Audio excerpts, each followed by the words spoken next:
Good morning. Welcome to the Shawnee Mission School District Center for Academic Achievement and the Next Great Idea Pitch Competition Finals. You have an amazing viewing experience ahead, and we are so glad you are joining us today. The Next Great Idea competition is part of the district's Research and Development Forum, which is in its 62nd year, thanks to the generosity and support of the Rainier family. We are pleased to recognize that Mr. Bob Rainier is with us today, representing the family. I'd also like to recognize our superintendent, Dr. Michelle Hubbard. And we have a member of our board with us today, Board of Education, Mr. David Westbrook. It's an exciting morning, and I would like to acknowledge our partners at Startland, whose mission is to inspire the new generation of innovators, starters, and problem solvers who have supported our students all along during the process. Veronica Alvidrez from Startland is with us this morning, and I want to personally thank her for her partnership and collaboration again this year in coaching and working with our students these past few months.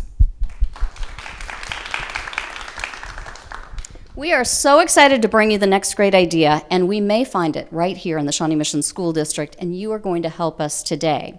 Shawnee Mission students, the competition was open to all of our students, grades K through 12, and our students have been working hard over the past few weeks to get to this point. Today, you will hear the top 9 students pitching today to compete for some amazing prizes. We thought we might begin today by highlighting some winners from previous competitions, sharing what this experience and the investment in them has meant to them. Let's take a look. My name is Dia Thomas, and I created the baby bracelet.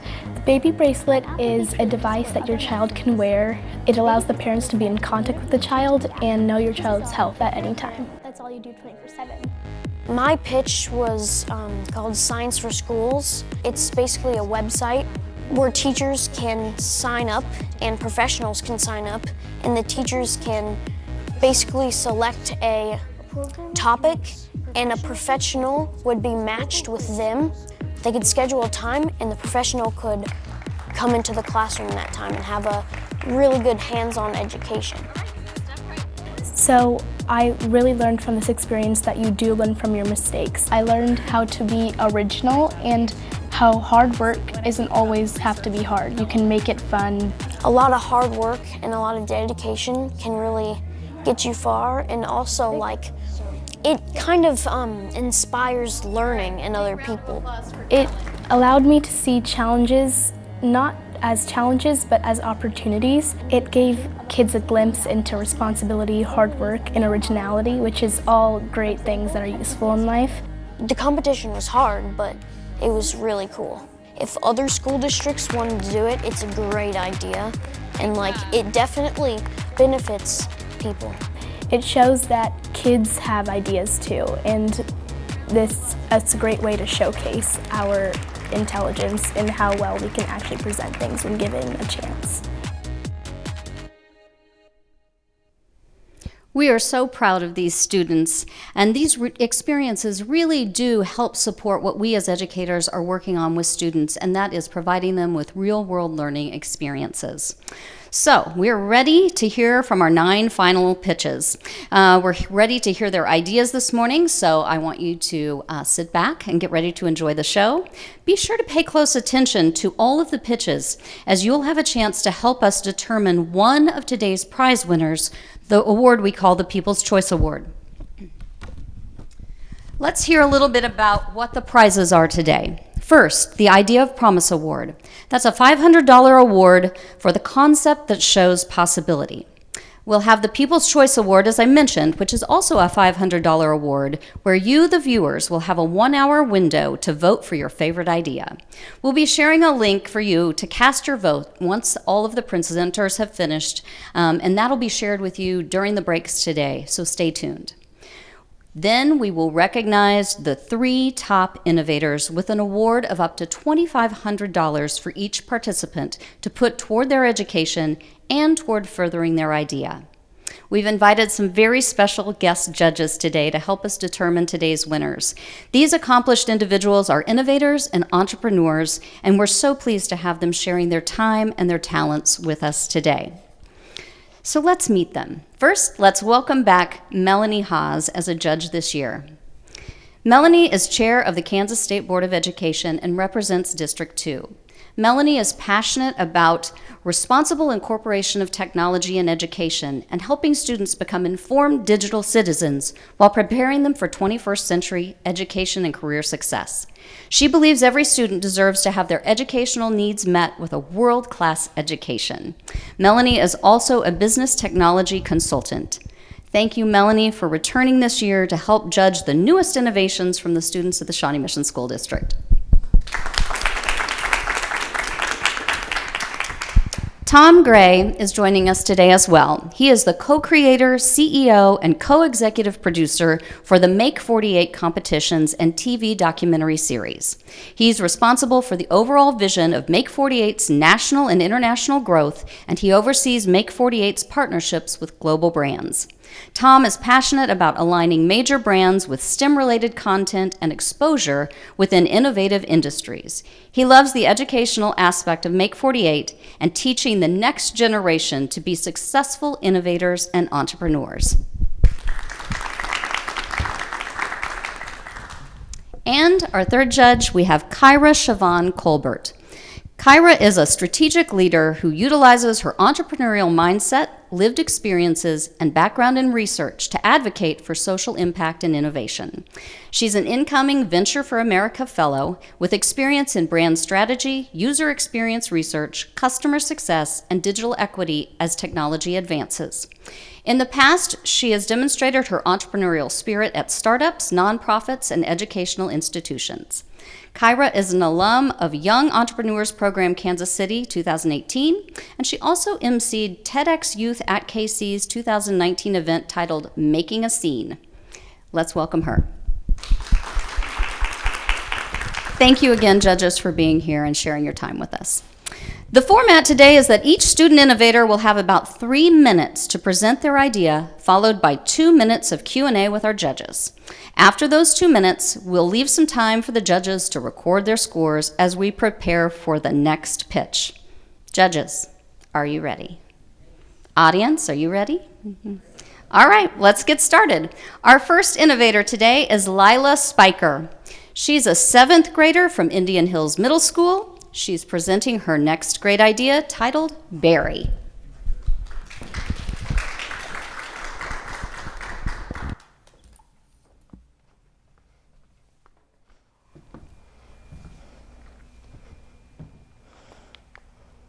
Hi, I'm Lila, and my next great idea is called Berry.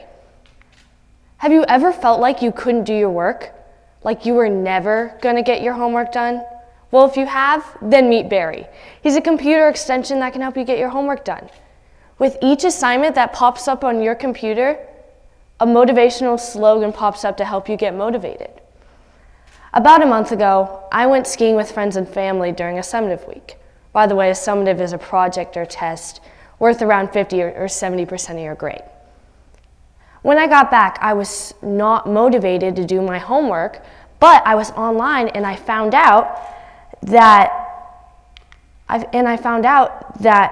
positive affirmations are proven to affect your brain, behavior, and your lives because they just make us feel like we're in control of our own success and that we can complete tasks successfully like homework.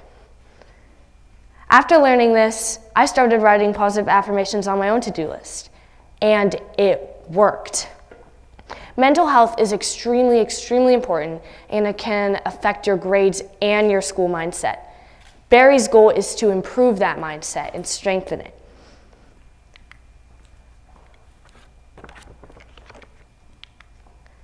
Here's a graph I found on students rating their stress level over homework out of 10. As you can see, most students get very stressed over homework. Barry hopes to maybe calm these students down and even solve the problem in general. If Barry's helping students get motivated and get their homework done, they don't even have a reason to be stressed about homework anymore. They'll just have it all done. How does Barry even work though? When you're on Canvas, on your to-do list, a positive affirmation, quote from a philosopher, motivational something pops up to help you get motivated. This will trigger your brain into being super productive. Let's say you have some math homework. You're at school and you still haven't done it. So Barry will be like, you got this, Lila. You can do your math homework. And then maybe you get home and you still haven't done it. So it'll be like, remember, Lila, you have to do your math homework. And then once you get it done, it'll be like, oh my gosh, great job, Lila. You just got your math homework done.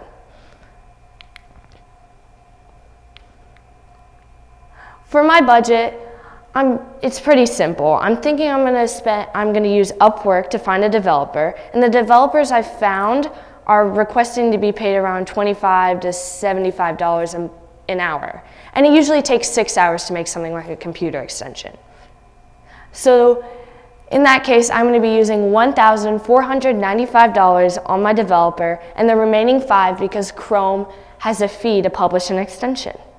In the future, I hope to have Barry maybe be gender fluid, customizable, and maybe add a game if you get something done.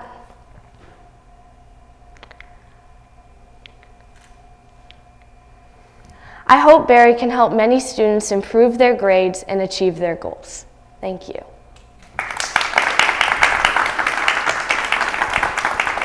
All right, nice work, Lila, kicking us off. Well done. Thank you. Now we have 2 minutes with the judges.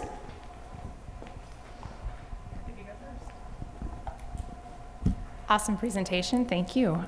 Tell me a little bit more about how you will build the Chrome extension. Have you talked to developers to kind of understand what development needs to happen on the back end and then how a student will implement it on their computer? That's a really good question. So what needs to be done is I want each motivational slogan quote to be AI generated, so I need that to happen. Pick out all the options that I want to be regulated in the circle, and then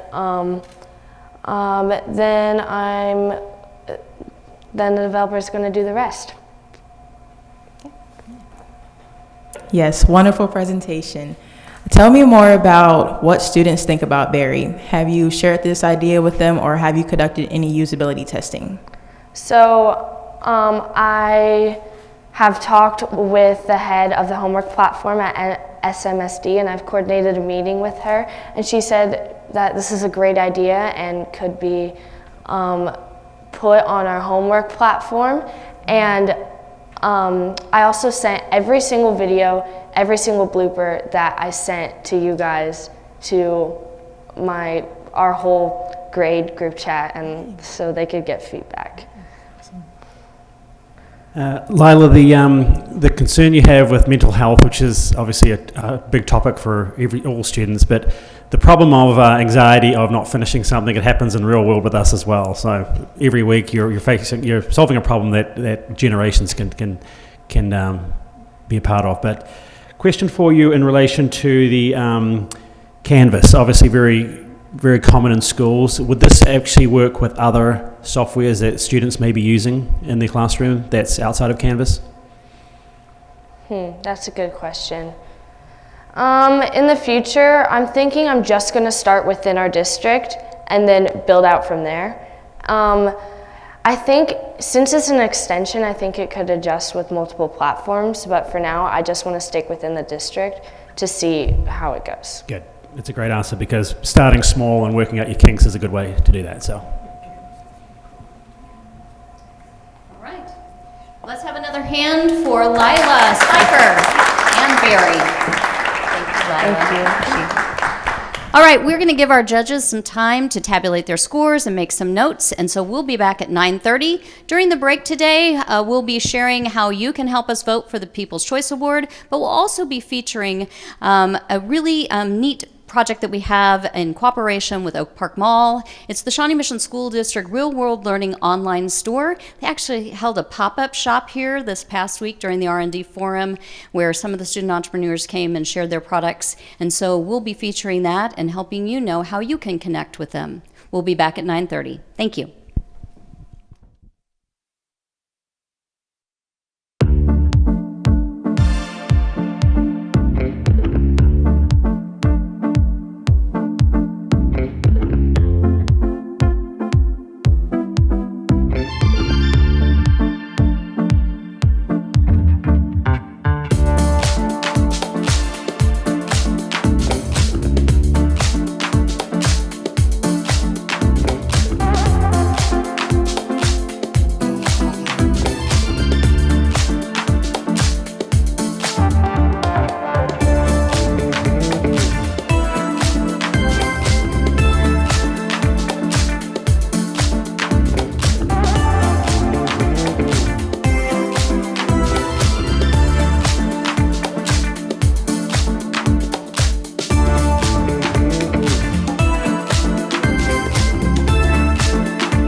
Hi, I'm Lila, and my idea for the next Great Idea pitch competition is called Fairy. Have you ever felt like you couldn't do your work? Like you were never going to get your homework done? If you have, then meet Barry. He's a computer extension that can help you get your homework done. With each assignment that appears on your computer or iPad, a positive affirmation pops up to motivate you. A month ago, I missed a lot of school to go skiing with friends and family during a summative week. I had to do so much work when I got back home, and I was not motivated to do it. I was researching online and found out that motivational quotes have been proven to affect our brain, our behavior, and our lives because they make us feel like we're in control of our own success. After learning this, I started writing positive affirmations on my own to-do list, and it worked. Personal mental health is extremely important and can affect your grades and your school mindset. Barry's main goal is to strengthen that school mindset. How does Barry work, though? Whenever you have to do an assignment, Barry pops up and reminds you to do it. An AI-generated slogan will pop up to help you get motivated, or maybe a quote from a wise philosopher. Let's say you have math homework. Barry will be like, remember, Lila, you got this, you can do your math homework. And maybe you're at home and you still haven't done it. It'll be like, come on, Lila, you got this, do your math homework. And then once you get it done, it'll be like, oh my gosh, great job, Lila. You got your math homework done. Great work ethic. Keep at it. To make a computer extension, the budget is pretty simple. To create Barry, I'm going to use Upwork to find a developer. The developers I found are requesting to be paid around $25 to $70 an hour. It usually takes 6 hours to make something like a computer extension. I'm going to be using $1,445 on the developer and the remaining $5 on the Chrome extension fee. I really hope Barry helps many students improve their mindsets and achieve their goals.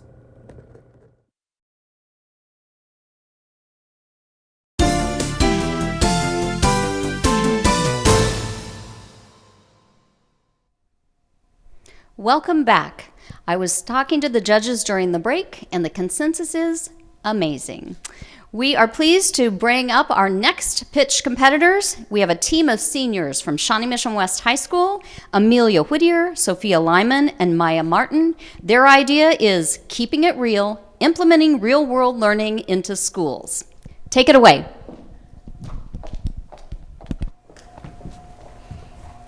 Hello, I'm Maya Martin. And I'm Sophia Lyman. And Amelia couldn't make it today. So what this is a statistic from 2017 and 2021. ADA stands for average daily attendance versus chronic absenteeism. As you can see, there was a rise during COVID for chronic absenteeism of students. That was either them just not coming to school or them getting COVID. About 10% or more of students the school year, they experience chronic absenteeism. About 17.54% of students are chronically absent, and approximately 8.6% of Kansas high school students drop out. West has 1,656 students, and around 290 of them are chronically absent, and 132 are expected to drop out. With that, we have mandatory and added classes. The added classes are the ones that are highlighted. So there's a 0.5 credit of first aid and CPR. We felt like CPR should be mandatory because you never know when you might need it. There's always a time to save a life, and I feel like that's very, very important to put into our curriculum. 0.5 of current events and global issues. So I feel like we need to know what is going on in the world around us, because global issues affect everyone. No matter what continent you're in, doesn't matter what country you're in, it affects all of us. And communications, should be beneficial because it helps you understand the effect of knowing the truth on perception, social facilitation, and even factors that determine the likelihood of forming friendships or romantic relationships, and communication is always key, and building a good social structure is always key. And a 0.5 credit of child development or home ec. So for the elevated peer court, students at West have expressed frustration over the inability to refute punishments from teachers, and elevated court would allow students who receive minor punishments, in most extreme cases ISS, to rebuke the punishments and or receive alternate consequences. Basically, youth court would prepare students for jury duty and future political experience, as well as build alliances and student engagement. The more autonomy that gives to students in school and allow them to help in solution finding for users of the court, it will make the school environment more trustworthy. So some of our youth court statistics that we found to back up this idea is that in Tucson, 73% of students that went through this program had no added referrals afterwards. And out of 46 children in a Tucson middle school that went through this program, only 2 were reoffenders in their previous actions. In Wisconsin schools, the number of students involved in disruptive behavior decreased 20 to 40% after being put through these programs. So our budget breakdown would be around $500 to pitch the institutions, $250 for classroom supplies, $500 for specialist hiring, $100 for youth court supplies, and $150 for school event supplies. So the way we would test this would be mock trials that would either be held during a seminar or in a public library or in our own school library, and we could run a couple of the added classes using money set aside from the budget, and the school events portion is what we would use to just try them all out. Sophia and Maya, I'm going to have to ask you to wrap it up. Yes, it's almost. Thank you for watching and taking our recommendations into consideration. Oh, stay right there, because we're going to open up the Q&A with the judges. Girls, can I ask how the percentage of those people not coming to school, what's their reason currently for not wanting to be there?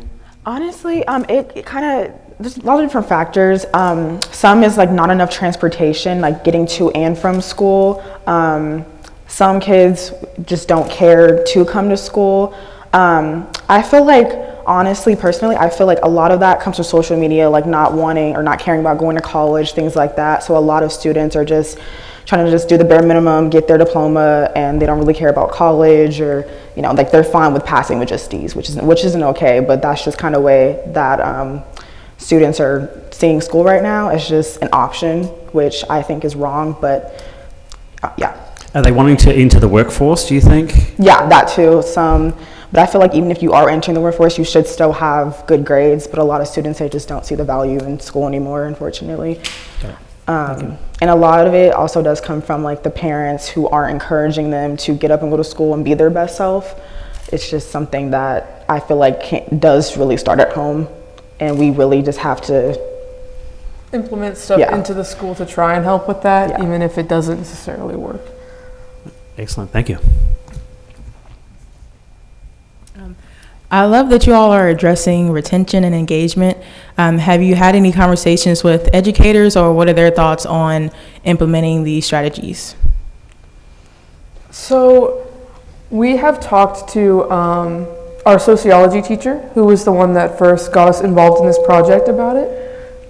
Yes. Sorry, the mic got weird, but he thinks that anything that can be done more to help with students wanting to engage in their own environment and feeling like they actually have a say in their own environment might help them feel safer and more supported coming to school, especially if they have more resources for stuff they feel like they can actually use, and they feel like they have a say in their own autonomy.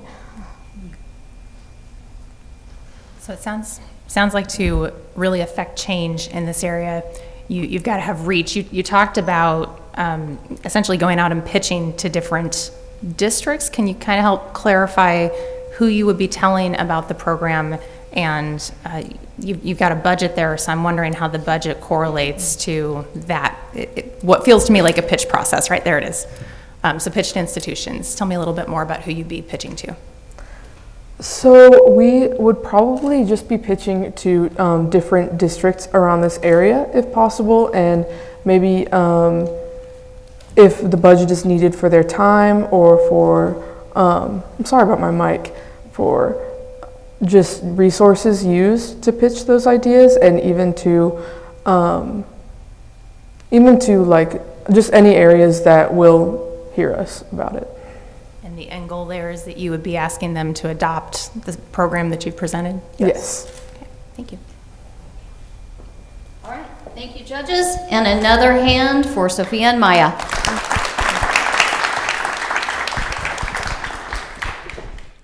All right, we'll give our judges just a little bit of time, and we'll be back with you at 9:45. Thank you.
Hello, my name is Amelia Whittier, and I've worked with Sophia Lyman and Maya Martin at Shawnee Mission West High School to brainstorm, plan, and hopefully execute this idea in the future. Especially in secondary education, many students experience a dislike for school due to the lack of comfort, inclusivity, accessibility, and resources. This can cause a multitude of problems, such as chronic absenteeism and insufficient staffing. As of 2021, about 17.54% of students miss more than 10% of the school year, and approximately 8.6% of Kansas high school students drop out, according to 2023 to 2024 statistics. This means that thousands of adolescents are missing a significant portion of schooling and/or not graduating.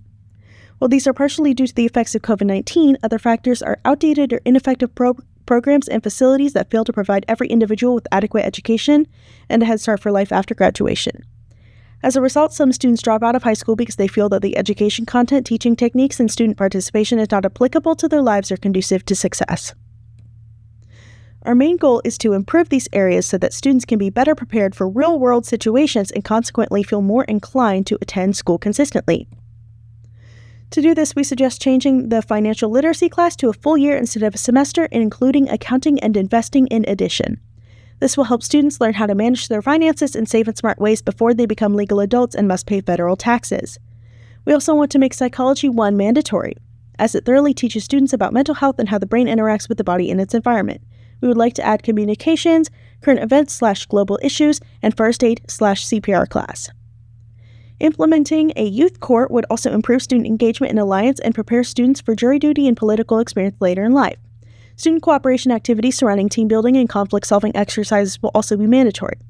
These will involve all students, including students who are part of the SPED program. Activities such as this will help students learn to interact with others personally, respectfully, and in a professional manner. Our school specifically lacks SPED engagement, to the point where it sometimes feels like people who are disabled may be disregarded or left out. Ideally, promoting inclusion and accessibility in this way can make it so that all students have equal social, educational, and professional opportunities in school. These qualities are critically important in many jobs involving customer service, human resources, and overall collaboration in the workplace. Students should also be encouraged to take electives that align with their personal interests, but also allow them to try new things or expand upon their current knowledge and skills within a subject. We want school to be a place where everyone's time is used valuably and considers the wide variety of paths students can take following high school. Some of our budget would be used to pitch this idea to educational institutions who can more effectively put our plans into action. Further funding may cover example class supplies in the process of hiring specialists to teach these new classes. We realize that this is very much a large-scale project and require help from more experienced professionals to make it a reality. Thank you so much for listening and taking our ideas into consideration. We look forward to taking this project to the next level and further contributing to the improvement of the education system.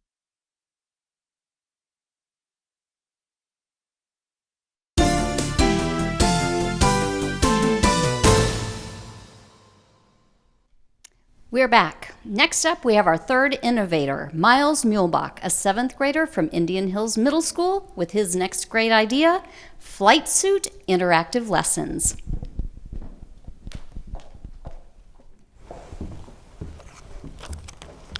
So my name is Miles Muehlbach, and so I've noticed when I walk into a classroom and students are doing things such as iExcel or Dreambox, these students are frustrated, and they're frustrated because while these programs are fun with aliens and cows and fun graphics, they're just soulless. They're not fun, and that causes a disconnect. They lose interest with the program, and they're not getting enriched with the learning they need in order to succeed. The solution is Flight Suit, a program that teaches these students while they're having a good time. It's interactive and engaging and causes more learning instead of less. So I've talked to my peers about this idea, and they've said that they would really use it if given to them, and that it would really be beneficial for other students. An example of how Flight Suit could go is if you're in the middle of an action sequence and you have to strike your sword, you have to calculate the angle of the sword in order to make the final blow. However, if you fail on the final blow, you could just get knocked back and try again. So instead of punishing you for getting wrong, it's more just kind of this trial and error thing where you really build on the things that you need to learn. And so for my timeline, in the next 2 months, I'd like to begin designing. In the next 6 months, I would like to set up a crowdfunding campaign, and/or my big ask is to talk to investors so I can gather more funding, as this is a larger project. In the next 12 months, I would like to begin development, and in the next few years, depending on how development goes, I would like to release it all at once or unit by unit. And so for my budget, the curriculum developer for 1 week is about $1,300. Basic movement engine for Unreal Engine is about $84. The prototype assets and models are about $10.99, and the various artwork and developmental items are about $46, and the website and development costs are about $40. Thank you for listening to my presentation, and now I have a prototype to show you.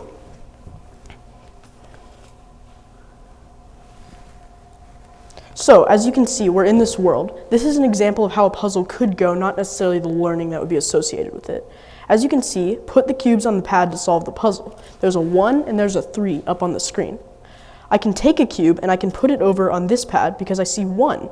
This is reinforcing that critical thinking and real learning skills because they're being forced to learn and kind of think about what they're actually doing. So I'm going to put 1 cube, I'm going to put 1 cube here, another cube here, and the 3rd cube here. And then I walk over to the button to test if my answer was correct. I press the button and the door opens and I see that it was correct. So I walk in and I solve the puzzle. So now get out there and it's time to rethink the way learning is done. Thank you very much. Terrific job, Miles, right on the buzzer. And now we're going to have 2 minutes for our judges to ask you some questions.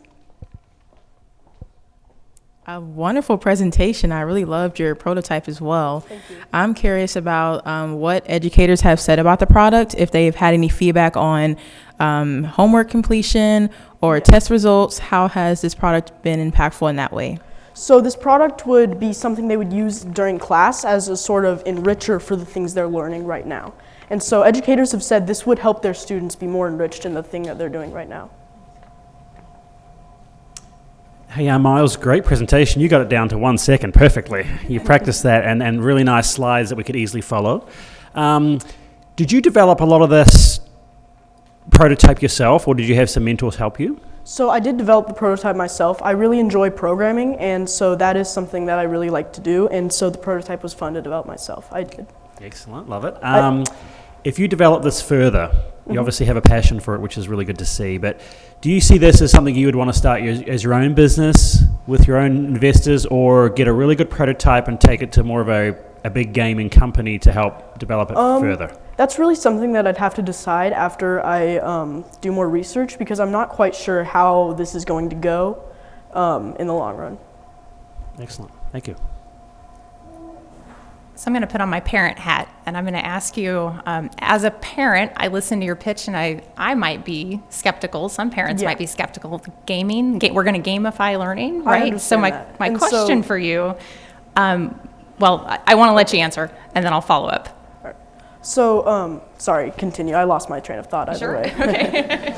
I was going to ask about, tell me how this could benefit my student, because you talked about using it during class, but what if I'm looking at the 1 box and the 3 box and I've already got the answer and I'm like, oh, this is too slow. What if I want to speed up? Well, so there would be, so each student would move at their own pace throughout the program, and it would come to an end at the end of the unit where each student would, so the program would adapt to each student's needs as they work, and the gamification helps them want to do it instead of just, being bored.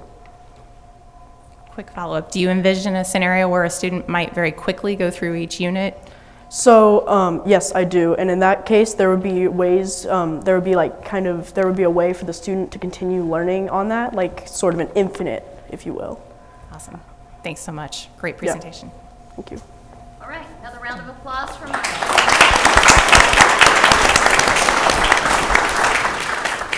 All right, we'll take another few minutes and let the judges get their notes down. During the break, we'll share a little bit more about our Real World Learning online store and also share with you information about how you can help us choose the People's Choice Award. Thank you.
Hi, my name is Miles, and I'd like to tell you about how students may often get frustrated with learning.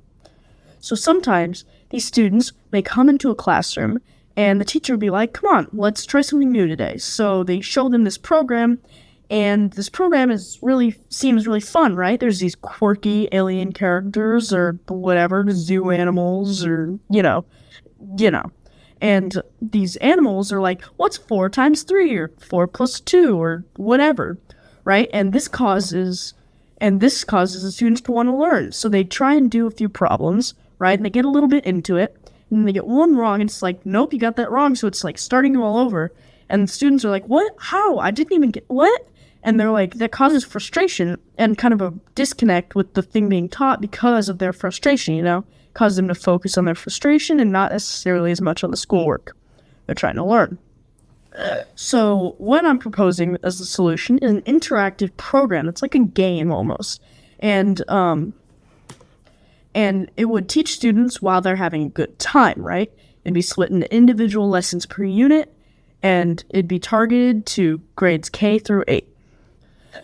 These lessons would allow the students to, do a reconnect with the topic. They would become in sync. Like, let's say you're in a room, right? It's a waterfall veil thing, which is cool, right? Kids like that. And what you have to do is you have to put 4 cubes on this box or button, 4 cubes on this button, and you have to put 8 cubes on this one to show that you understand kind of like, but it's like interactive and you're working through it like in a 3D environment with characters and story progression. And it's like a full, rich experience while you're still getting that learning necessary because it's integrated into the experience. Now, some other programs, like certain monster games, may be like you catch these monsters and you battle with them. But the problem is, as soon as you get into the battles, if you want to attack, It takes you away to a separate white screen where the problem is shown, which kind of disconnects you from, again, disconnect, and it brings you away from the game and kind of breaks immersion. And it also causes you to want to rush through the problems to get back to the quote-unquote fun parts. Now, this program would be the fun parts. That's what it is. And so that's what I'm really aiming for. And so I plan to set up a crowdfunding campaign and to gain additional funding and work on the curriculum and really develop this into an idea that can be released to the public and used by students, worldwide.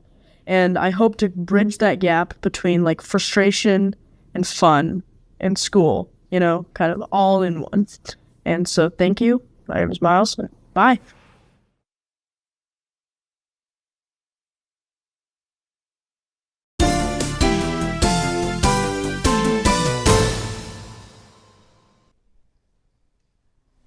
Welcome back. Well, we're going to keep the excitement going with our next pitch competitor, Ben Hissong, a 10th grader from Shawnee Mission Northwest High School, presenting his idea, Healthy Solutions. Healthy Air Solutions.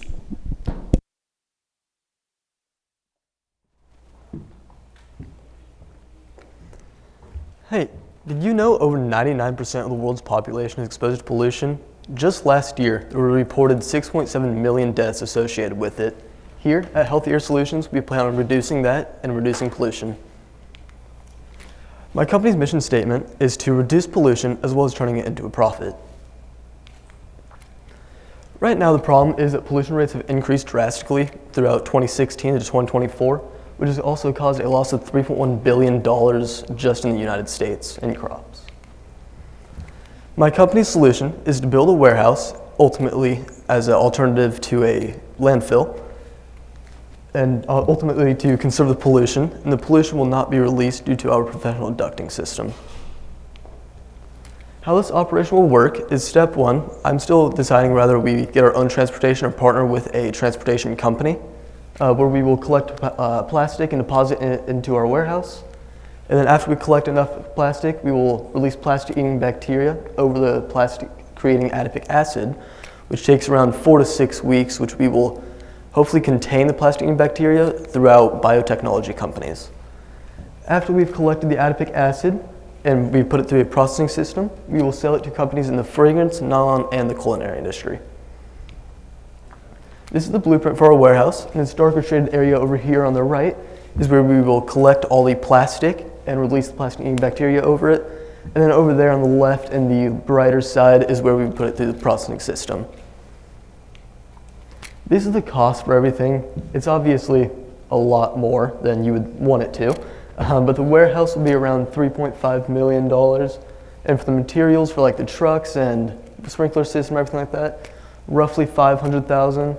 And then for labor, I'll be paying my workers $36 an hour, which if they work 40-hour weeks, 52 weeks in a year, roughly $78,000, $79,000 salary. And for the permits to build in Johnson County, it's $11,830. Inspection, we're still pending consultation on that, which brings it all to a total without inspection around $4,100 or $4,100,000. This is the budget I will use with the $1,500 budget that we will be winning, or if I was to win. I would put $1,000 towards further schooling, $250 towards my GoFundMe advertisements, which will be like flyers, social media posts, posters, stuff like that. And $250 towards focus groups, which will bring, I will pay people like, I don't know, 50, like around some small price to listen to my pitch, and I'll hopefully be getting a 3D print of my warehouse soon. Any questions? All right, how about a hand for Ben? All right, Ben, are you ready? The judges have some questions for you. I am very curious how you conceived this idea. What made you want to go down this path? So I just really look at like the problems going on around the whole world. You were supposed to do something around your community or just something going on. And pollution rates have always been always there. They're never gone away, or just they've always been there. So I just wanted to create a solution for it, hopefully reduce it. Ben, your refined product, once it's finished, you said it goes into other industries. Can you give me some examples of what industry that the end product would go to? So in the fragrance industry, adipic acid is used to help like a tart or like a scent for it. In the culinary industry, it's actually used in baking soda, which creates a like base for it. And in the nylon industry, it is one of the, not major, but it's one of the materials used in building, not building, but creating clothes. Got it. I'm curious about the different skills and experience you bring to this project. Why are you the person to lead this solution? So I'm the person to lead because I've always noticed what's going on around like the world in my community. I'm always wanting to help out everybody. I'm one of those guys who, not like, oh, you can do this, someone else can do this. I'm always wanting to persevere and make myself do it and hopefully have people behind me to help. Thank you for the questions. All right, another hand for Ben. Thank you. All right, we will let our judges get their notes, and we will be back at 10:15. And don't forget, I hope you're keeping your notes at home because we are going to open up the voting lines at 11:30 and give you a chance to help us select the People's Choice Award.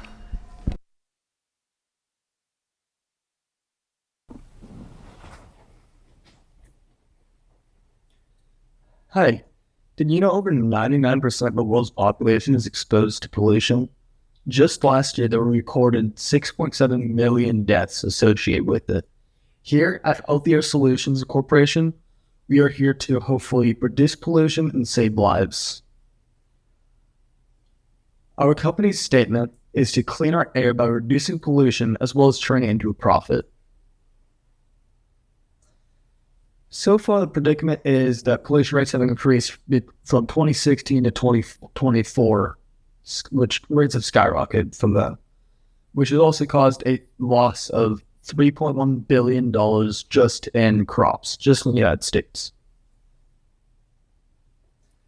Our plan of action is to build a warehouse as an alternative to a landfill, ultimately to conserve pollution. The pollution will not be released into the atmosphere due to our professional ducting system. How this will work? Step 1, we will have people deposit the plastic into our warehouse. Step 2, after we collected all the plastic, we release plastic-eating bacteria through a sprinkler system that runs throughout the warehouse, which after a couple, 4 or 5 weeks, it will create adipic acid. After it creates the adipic acid, we will collect it and put it through a professional processing system to make sure there's now horrible chemicals, stuff, so people don't get really sick. And then we'll sell it into companies in the fragrance, nylon, and in the culinary industry. This is a blueprint for the warehouse. Right here is where all the trash will be delivered. Over here, where it's darker, the trash will be delivered. Where it's brighter is where the processing system will go through for the adipic acid. The cost for the warehouse will be around $3.5 million. For the materials, it would be $500,000. For labor, it would be $36 an hour. And so, for example, if our workers were to work 40-hour weeks, 52 weeks in a year, $36 an hour, roughly around this $80,000 salary yearly.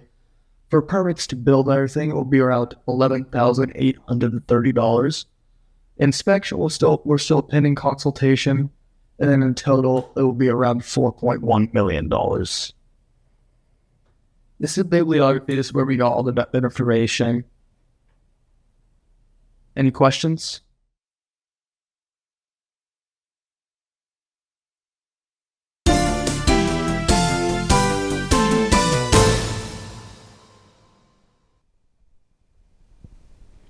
Welcome back. We are ready for our 5th innovator, and next up is Pavitra Raja with her next great idea. She's a 7th grader from Indian Hills Middle School, and it is Tell It.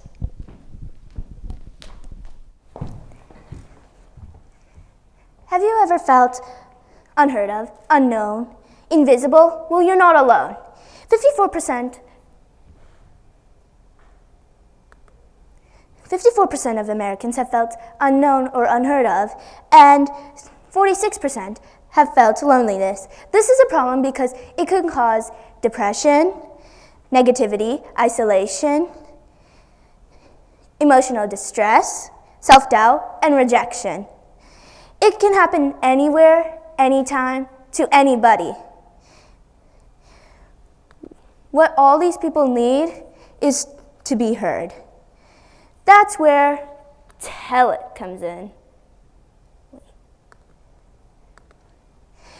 It is an app where anyone can share their story. Unlike other apps, where people show only their happiness, Tell It will encourage them to show their true feelings and not to bottle it in. It will be a safe space for them to express what they truly feel and get advice from people who have gone through similar situations.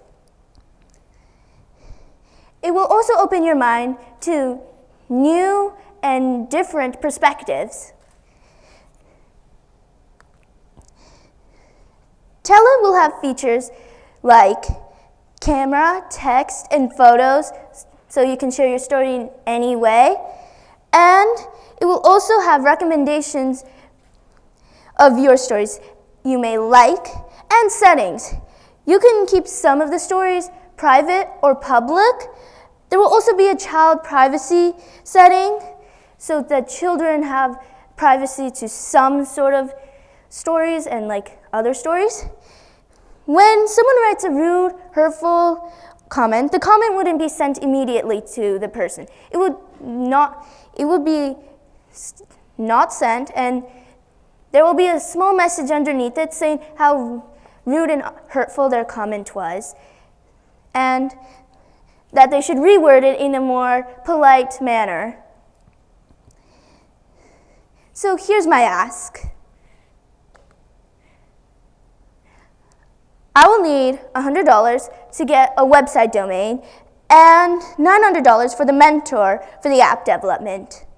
The advertising, marketing, and launch will cost $300, and the maintenance and support will cost $200. I plan on getting a mentor from a senior SMSD student who is specialized and skilled in app development. Thank you. Judges, any questions?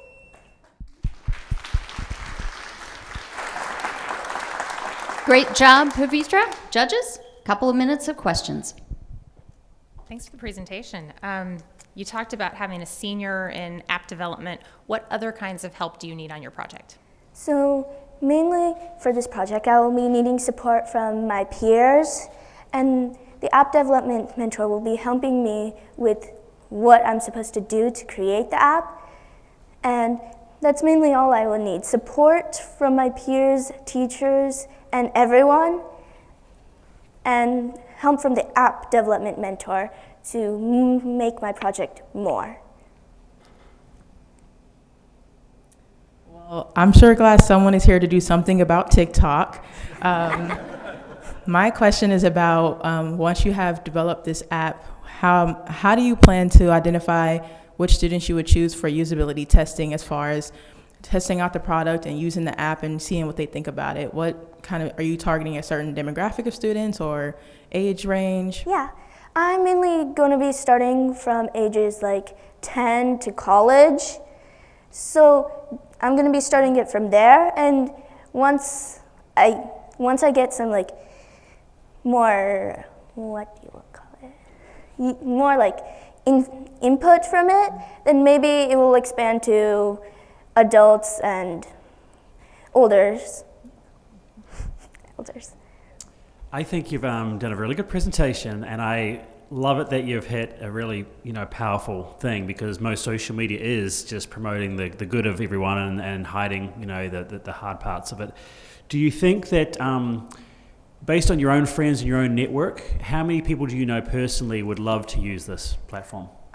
As far as I've known, I would have loved to use this platform too, because I've felt this before, and I feel like there will probably be a lot of people. Like if you take wars, there's lots of people who are having stories to tell about it, so there will be a ton of people who want to tell their story. I think you've really thought it through thoroughly, which is really good to see in that presentation. Thank you. Thank you. All right, another round of applause for Pavitra Raja and Tell It.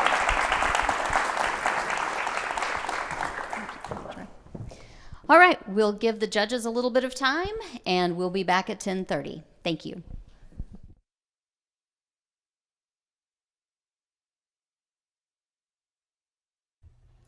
Have you ever felt like you're all alone? Or like you're invisible to everyone? Or you're just not there? Well, most people feel this way. Some feel like they're just hidden in the shadows. Some feel like they're invisible. Well, over half of America had felt this way in 2018, which is a pretty big problem, because if most of us feel invisible, there's many things that will happen if we keep doing invisible. There will be a lot of stress, lots of anxiety, and lots of other disorders that may happen within us. And when we feel those things, it's going to cause us negative emotions and cause us to feel negative. So, the solution to all these problems is simple. Tell it. That's the new app I'm creating. For now, it will be a website until I get more funds, but this app is about telling your story. It can be in pictures, words, videos. Just tell it out loud. Tell It is going to be an app where you can write, picturize, or even videoize your own story. And in Tell It, there won't be any bad comments, because those would be, like, shown off. Not shown off, I mean, they will be noticed. The app will notice them and tell the person to edit it quickly. Tell It is going to be the new app of the future. How Tell It is different from other normal apps, like messaging and like WhatsApp.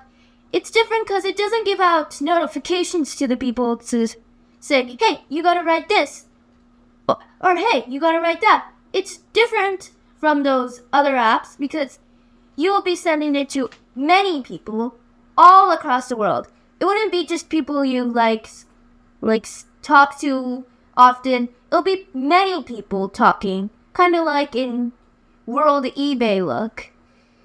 But in this version, you're able to see everybody's perspective, and sometimes you'll be able to learn new things from the people. That's why Tell It is unique. You don't just see one person's perspective. You see everybody's perspective. Well, and about the budgeting.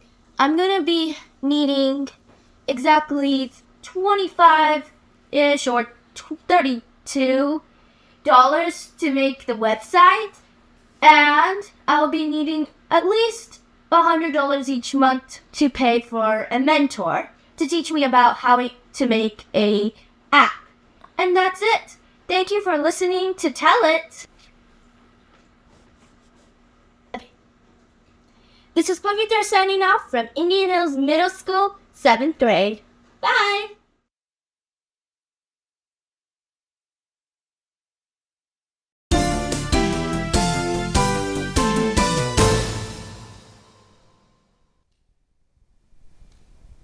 Welcome back. Next up, we have Benjamin Walsh, a 7th grader from Indian Hills Middle School, with the idea for the BG Band.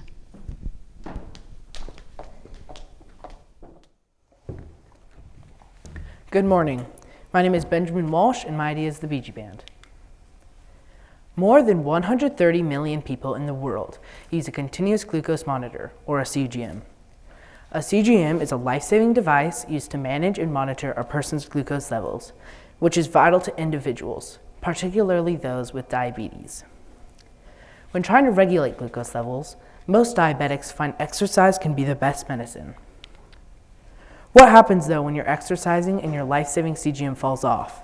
How will we be able to monitor your glucose?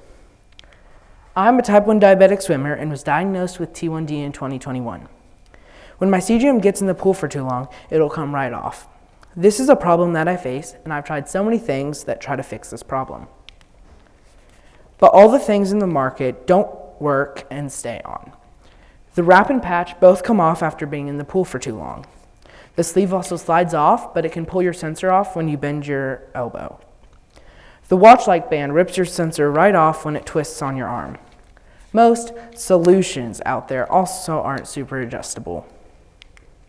But a main problem with the majority of these products is that they create a lot of waste after a while. That's why I would like to invent a reusable working weight to secure your CGM. So I would like to introduce the BG Band. Not this Bee Gees band, but this BG Band. The BG Band is a waterproof, reusable, adjustable wrap made out of a material like silicone or neoprene. It wraps around your arm and holds the CGM on firmly. It will connect with marine-grade Velcro. To manufacture this item, it will cost about $5 per band. I will sell this band, though, for approximately $30. The cost to market this product on Amazon is $39.99 a month. The remaining money will go toward advertisement of my product. We need this invention because it will help many CGM users to keep monitoring their glucose levels during activities to prevent severe consequences. Swimmers aren't the only ones who need this invention. So many other sports need this invention so individuals don't get their CGMs knocked off. I would love for this invention to come true so many people can keep playing and growing to do great things. I think my biggest challenge with the band will be finding the right material and design. So I'm asking for advice and assistance from some industry experts, like in textiles, for good cutting-edge materials. The BG Band is the next great idea. Thank you for your time.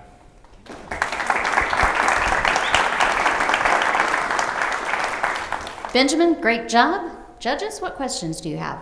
Ben, I'm glad that you solved the problem with the Bee Gees, because I was thinking to myself, you're going to come out here and start playing guitar or drums, so nicely done.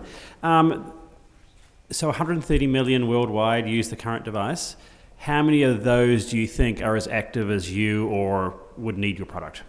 Probably about 100, at least 100, million of them. Because type 2 diabetics doing exercise, which is type 2 is the most common, and type 2 diabetics need exercise a lot because that helps them control their diabetes and it makes it easier on them. And is the idea is that you wear your band, only during physical activity? Yeah, but it comes off, like I said, right, and doesn't work. Okay. Ben, I love that you have a personal tie to your solution. So obviously you tried the product on yourself. I'm curious if you shared the product with anyone else or have tested it with any other people? No, I haven't. Do you have any plans or plan for usability testing or who you might test the product on, any age range or demographics? Well, I'm probably going to start with my age, and I want to start with people in other sports, all the sports, most start with others and then test it in the water more. So if you were to get funded today and started on this journey, what would you do first? What would you tackle next?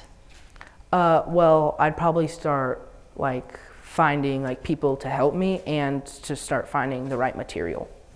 I'm going to follow up on that. You said that you had an estimate for how much it would cost to produce the band, and you did talk about textile help. So can you kind of merge those together and talk about what that looks like? Well, it's probably gonna, I don't know. I'm looking for volunteers, but the price for the Velcro is gonna be probably $3, and the material, just how much I need, might be $2 to $3. Awesome, thank you. Yeah, have you done some research of which mentors in textiles can help you within Kansas City? No. Okay. Okay, cool. All right, thank you, judges, and thank you, Benjamin.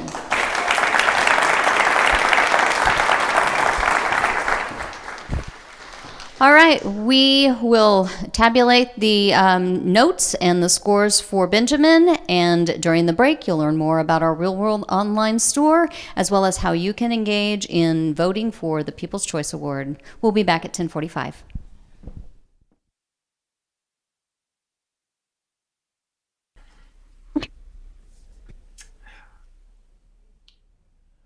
More than 130 million people in the world use a continuous glucose monitor or a CGM.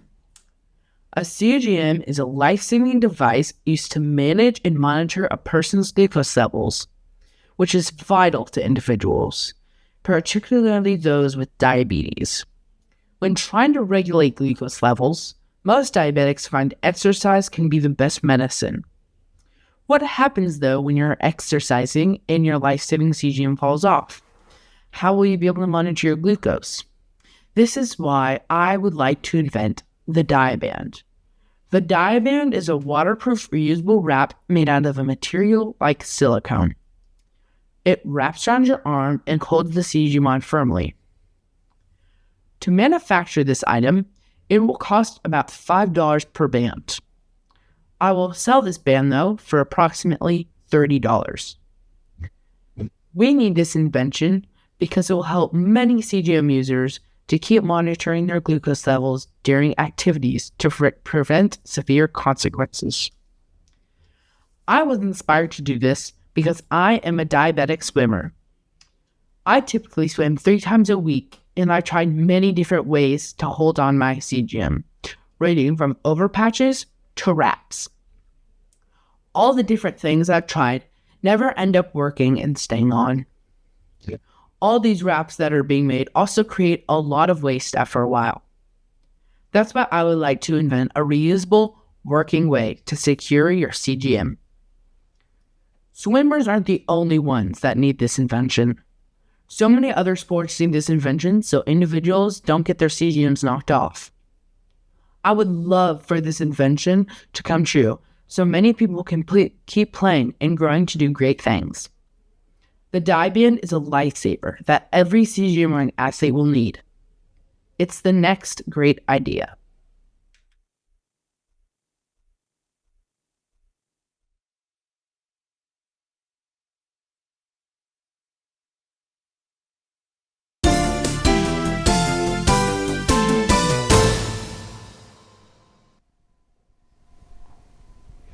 We're back. We've seen some incredible presentations and we have 3 more to go. Next up, we have Audrey Jennings, a 10th grade student at Shawnee Mission West with her idea, the dot spot. Awful construction ideas and Hello, so my name is Audrey Jennings and I would like to present to you the dot spot. Now imagine in every bathroom that you went into, there wasn't any toilet paper. Now this is what it can be like for some girls in high school who, should I pull it down? Okay, sorry. For some girls in high school who can't find a pad or a tampon. We are currently being provided a minimal amount of products and I would like to do something about that. According to John McKinney, the Director of Family and Student Services in the Shawnee Mission School District, there are around 350 homeless or unaccompanied homeless youth, and some of which could benefit from free period products. I also found that within 40 years of a woman's menstrual cycle, someone may spend around $6,000+ on period products alone. Knowing that these were problems, I wanted to talk to some students and teachers to see what they had to say about our current situation at West. I'd like to mention that we are being provided on Flow a period product service throughout all Shawnee Mission high schools with 2 dispensers per school for pads and tampons. Some students have complained of the one-size-fits-all standard that OntFlow gives us. And as you can see, in my left hand is an OntFlow pad. This is a regular commercial Walmart product, and you can see the significant size difference in these products, which can be inconvenient for somebody with a larger body type or a heavier flow. They have also complained that they can be too far away because we are only provided 2 dispensers, and walking halfway across the school to get to one can be inconvenient. So I would like to pitch to you the dot spot. It would be a mini period pantry stocked inside of a locker because lockers are most accessible to students and all around the building. It would be stocked with all kinds and sizes of period products to include everybody. And menstruators would be allowed to take as many as they would like for the whole week or just for that day. It was created in hopes of diminishing period poverty and destigmatizing periods. This is what one might look like. It would be labeled with a red dot in hopes to keep it a somewhat discreet location while also letting people know that something is there. In addition to this, I'd also like to incorporate an educational aspect through women in leadership. and it is a women-led club founded by Dr. Capper, who has already given the go-ahead to mesh these two programs.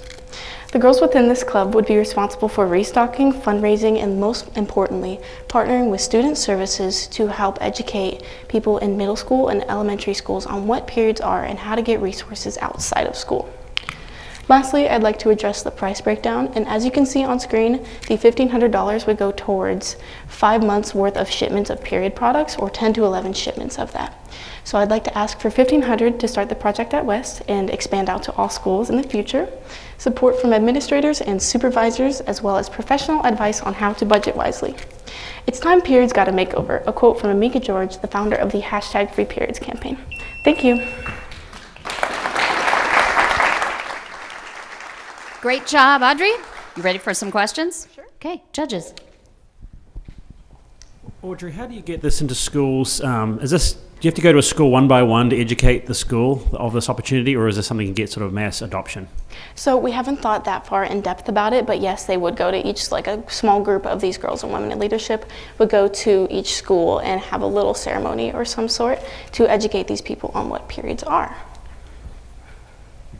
I really love the locker idea. That's one of the most innovative approaches that I have seen to this challenge. Thank you. I know that one of the complaints has been, well, if we put a dispenser in the bathroom, then people might just clean it out. And you're essentially saying, here is an opportunity to just clean it out. Talk to me a little bit about your budget. You went through that kind of fast because I know you were tight on time. But so what would your proposal be? How do schools make this more sustainable, and where does that funding come from on an ongoing basis?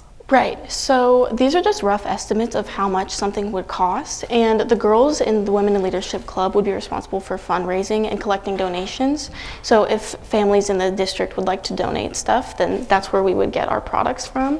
And then like the $1,500, if I were to win, that's what the $1,500 would go towards.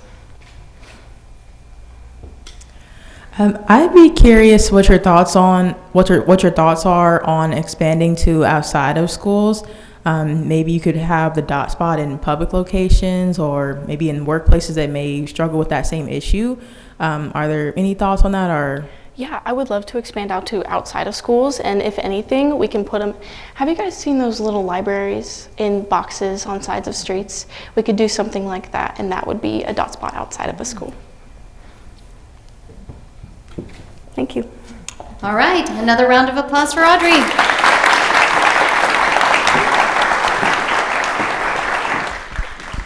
Okay, we are going to let the judges do their work, and at home, make sure that you are jotting down how you can help us with the People's Choice Award. We'll be back at 11.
Hello, my name is Audrey Jennings, and I'd like to present to you the dot spot. My friend in high school got her period and bled through her jeans and stained the chair. When she stood up, other classmates realized and started to make fun of her. She left to go to the bathroom embarrassed. You know, it's a typical period story. I got this off of Nana Care, a period blog. And when I read this, I realized people shouldn't have to worry about whether or not they have period products in their backpack. So I decided to reach out to John McCandy, the Family and Student Services Director at SMSD, and he said that there are around 350 homeless or unaccompanied homeless youth in Shawnee Mission School District, of which some of these students would benefit from free period products, along with these other facts shown on screen. Now, I decided to talk to some students about the current situation we have at West, being that we have 2 Aunt Flo dispensers at each high school, and they are a one-size-fits-all. You either get a pad or a tampon. It's one or the other. And lots of them said it's too far away because of our color zoning rules that limit us to 1 bathroom per hallway, and you'd have to specifically ask to go to the dispenser, which can be really embarrassing, or the one-size-fits-all problem, which one size doesn't fit all, and that they're low quality. So what do I propose? I propose the Dot Spot, a locker filled with multiple kinds and sizes of period products that is marked with a red dot in hopes to keep it a somewhat discreet location, but also a place to notify, like, there are period products here. They would be in every color zone in every high school, just so that you can avoid the color zoning rules. All you would have to do is request a code from a teacher. This is just the prototype, but this is somewhat of what it would look like. It would have shelvings with multiple different kinds, and then the outside would be labeled with our logo. Lastly, I'd like to incorporate an educational aspect to it, including Women in Leadership, a women-led organization that was founded by Dr. Capper. It is at all SMSD high schools, and she's already given the go-ahead to mesh these 2 programs. What we would do is we would form action committees within the program, and they would be in charge of restocking and fundraising and creating websites to help destigmatize periods and bring awareness to it. I'd also like to give you a price breakdown, which shown on screen is what will be provided for just 1 singular school for 1 shipment. So this will show how far $1,500 would go. And my ask is for $250 in the beginning to specifically stock West, support from administrators and supervisors, as well as advice on how to budget. It's time periods got a makeover. A quote from Amika George, the founder of the #FreePeriods campaign. Thank you.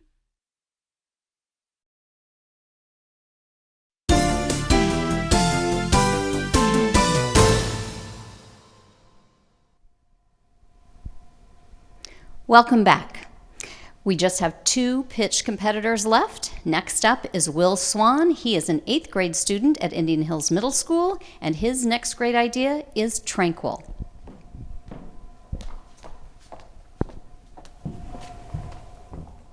Hello, I'm Will Swan. I'm left-handed, I have 2 dogs, and my time management is really poor. In fact, a few weeks ago when the final video application for this contest was due, I submitted my application 5 minutes before it was due, at midnight. Now this can be pretty humorous to look back at, but it wasn't funny back then because it shifted my sleep schedule, which gave me less time to work on homework, then making the cycle happen again, shifting my sleep schedule, and causing me so much stress. It was like a never-ending cycle. And it's not just me who has this problem. Research by Zippia has shown that 82% of people don't have a good strategy to manage their time. And I'm sure we've all been there when we've managed our time poorly. It can stink. It can lead to stress in one way or another, and then stress can lead to inflammation and illnesses, and even cardiovascular disease and cancer. So it can lead to a very negative well-being and is a huge problem. My solution to this problem is Tranquil. Tranquil is the next great idea, and it is an app that would be downloadable on mobile devices. One of the ways that it would help decrease stress in people would be that it would have a personalized system by giving notifications to people when they are stressed out to help combat their stress. This is among so many other features. These other features would include a communication system with the chatbot to help people cope with their stress, a calendar section and a to-do portion so that people don't have that stress to begin with because of poor time management, and then also a mascot to make the interface more rewarding and interactive, especially for people of younger ages. So here's what the interface might look like on the to-do list section. And as you can see on the left, there are all of the different aspects and features of it. Here's what it might look like when it's telling the user what personality they entered in, and in this case, it's telling them that a good strategy would be to take deep breaths, and this is personalized for each and every one of us. Here's what a notification might look like from the app, and this notification is telling the user that they have a test coming up, so they should try and take deep breaths because that works for that specific user. That's one of the reasons why Tranquil is unique. It is personalized and it has many different aspects in comparison to other apps out there in that sector that really aren't personalized and they really only have 1 or 2 aspects. Now, I've gotten some feedback on my idea, and my peers and classmates have said that they thought that the app would be useful, and a certified wellness consultant said that he thought that the app would be helpful in decreasing users' stress levels. My plan would be to create a website before the app, and I know that's a big pivot mentally, but I'll explain that here for you. So basically, apps are more expensive to create than websites, so we'd create a website first, and the funding for the app would be gained through a donation feature on the website. Incentives for donating would also be provided on the website. So I mocked up the website, and here's what it would look like. As you can see, it has most of the same features, and it also has a donation tab where people can go to donate. After enough money is gained through donations, then the app will be developed and created, and then we will release it. And then Tranquil will turn into a non-profit because people really shouldn't have to pay to better their well-being. I would like a mentor in app development and app design to help me better my idea and my product, and also to be able to utilize the $1,500 as a part of winning on the following: on a domain name, web hosting, a template, a DIY website builder, an SSL certificate, and professional web design. And as you can see, I put some money into reserve, and this will be spent on possible problems if they occur, so we won't be raising money if any problems arise. Thank you so much for your time and my opportunity.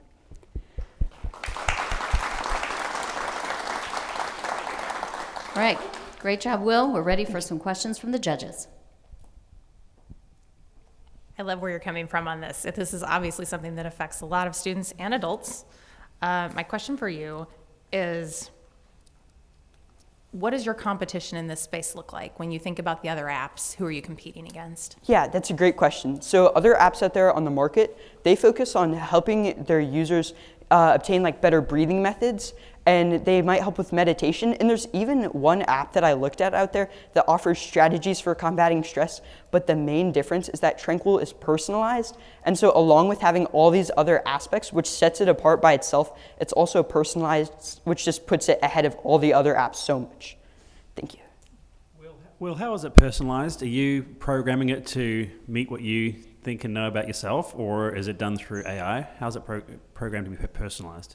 Yeah, that's a great question. And I think part of my ask, I did mention like a mentor with experience in app design and development, right? And so I would go about considering, or I would talk with them about what they think is best.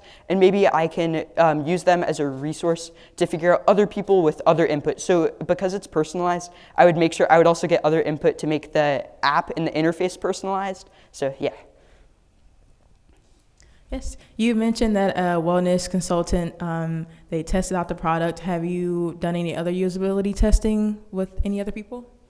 I have not yet. I have shown other people my prototype that I created in that interface, and they said that they thought it was unique. And as I mentioned, my peers and classmates have taken a look at it, and they thought that it would be really useful. And I know, especially my friends, we have trouble managing our time, and so they said that it would be useful. Well, how about your fundraising plan? I like it that you can do donations from that. Have you looked at the budget further ahead of what it's going to take financially to build the app completely along with the website? Yes, I have. And actually, I did some research, and I found this statistic. And so if 1/3 of the population in Overland Park donated 50 cents to the app, then we'd have $6,000 above what we would need to create the app. So I think it would definitely be possible to gain that funding to create the app, and the marketing wouldn't be that tricky because 1/3 of the population in Overland Park, that's the area that we're in. So I don't have to go too far out of the area if I wanted to obtain the baseline. So I have looked at that, and that's also something that I would consider with my mentor. Thanks, Will. For the app, would you start out with iOS and then work to expand to Android compatibility, or what are your thoughts on that?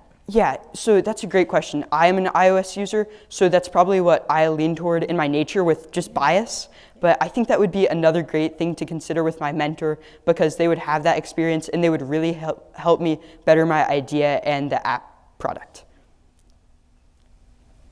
All right, another round of applause for Will Swan. Thank you. All right, excitement's building. Stay with us. We have our final pitch competitor coming up. During the break, we'll give you more information about how you can be a part of the People's Choice Award voting, which will open at 11:30, and also a little more information about the Shawnee Mission School District Real World Online Store. We'll be back at 11:15.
my next great idea is Tranquil.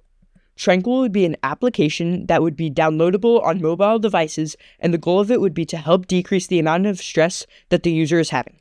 Tranquil would benefit each individual user by using unique characteristics from those users, and basically how Tranquil works is that it takes in given information that the user did choose to put in about their lifestyles, and then it is able to determine if someone is stressed out by analyzing their vital signs or seeing if the user has an important date coming up, if the user chooses for the app to allow this. And then if the user is truly stressed, then Tranquil could give them strategies for combating stress based on their personalities or lifestyles. Decreasing stress is very, very important because stress can lead to many bad things, and it can even lead to cardiovascular disease and cancer, while also leading to inflammation and illnesses, so combating stress through safe ways can be of tremendous importance. Basically, Tranquil would include a communication system with the chatbot, or with people who are licensed to help cope with stress, a calendar section, and a to-do section, and these would both help with task management, a mascot icon to help the interface be more interactive and rewarding for the user, and then a possible setback is the amount of mobile devices around the world, and that won't be as big of an issue because around 5.5 billion people in the world were recorded as having access to mobile phones. Here's what a notification from Tranquil might look like. Tranquil would be new and unique because it offers personalized strategies and has many different aspects in comparison to only focusing on one or two aspects and not being personalized as some other apps are. Basically, the Tranquil plan is to develop a website before the app because websites can be expensive to create and the funding for the app would be gained through the website. Once the app is developed, then it could be launched onto larger mediums used for distributing apps. And then marketing could be displayed for the app on the previous website or on social media. And then in the budget, there's the domain name, web hosting, template, a DIY website builder, an SSL certificate, and professional web design. And I put some funds in reserve just in case other problems occur so that we can solve those with the funding in reserve. And some feedback that I've gotten is that the task management portions would help. And also multiple other students said that they thought that the app would help them, and a certified wellness consultant said that Tranquil would have a bright future and that its unique features would be extremely helpful in managing users' stress levels. Thank you so much for your time.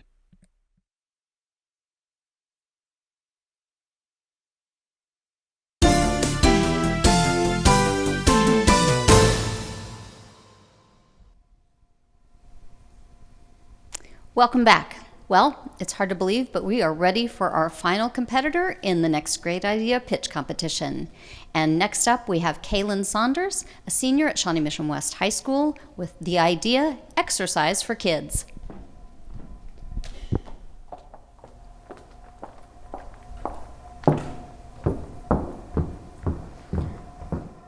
Hi everyone, my name is Kaylin Saunders. And I want you to raise your hand if you think that kids haven't been exercising enough recently. I don't see you raising your hand. You gotta put it up there, come on. Well, you're right.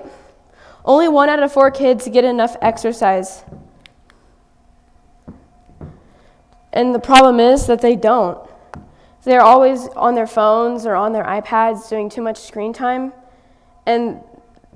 But that's not the main reason. Kids are self-conscious. They don't usually want to stand out. They want to be like their friends. They want to be doing what they're doing. And so that's what my EFK program, or Exercise for Kid program, is trying to do. The parents would drop their kids at a park 3 times a week, and we would have group activities so that kids could express teamwork and do different things like that. And I just want to be able to promote health and happiness for them. And participants in every single activity could also have points to get prizes if they participate, because we all know that kids won't do something unless they're motivated to. Come on. So my budget would be paying the staff, which would only be 5 employees, which would be about $250. Plus me, which would lead up to a total of $340. And we would use the rest of the money to go towards the prizes, so that they would be prizes that kids would really want, like iPads, Squishmallows, because we all know that kids are into that right now. And the way for parents, it would be super easy for them to come and drop off their kids. The way that they would find out about our program is that they would find out through social media. They would contact to sign up, and then they would just drop off their kids, which would be $15 per person, so that we would be able to pay our employees. And then they could just pick them up when they're done. So what I want to know is if you would help me do this amazing thing for all of these wonderful kids out there that need it. We only need adult supervision, and we only need to pay 5 employees. So please, if you think this is a good idea, let me know. Thank you.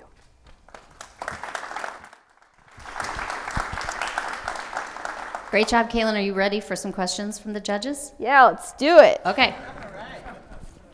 Can you tell me how long are you dropping the students off for? Is it an hour? Is it a couple of hours after school sort of thing?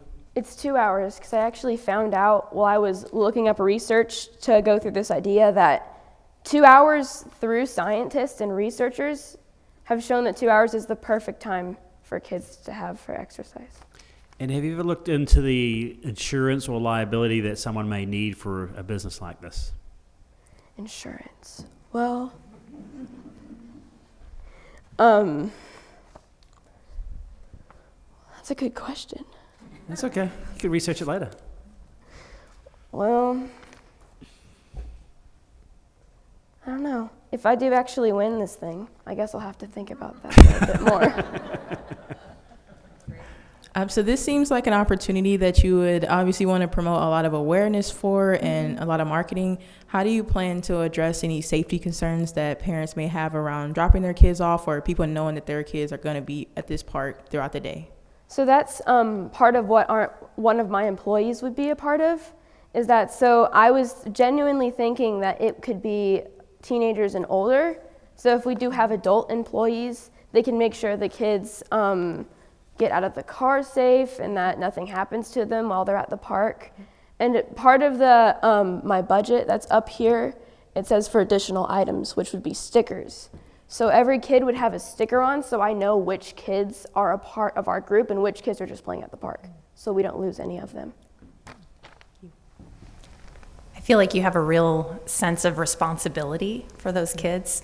Can you tell me a little bit more about who you perceive as kids and who needs more exercise? Does this include high school students, middle school students?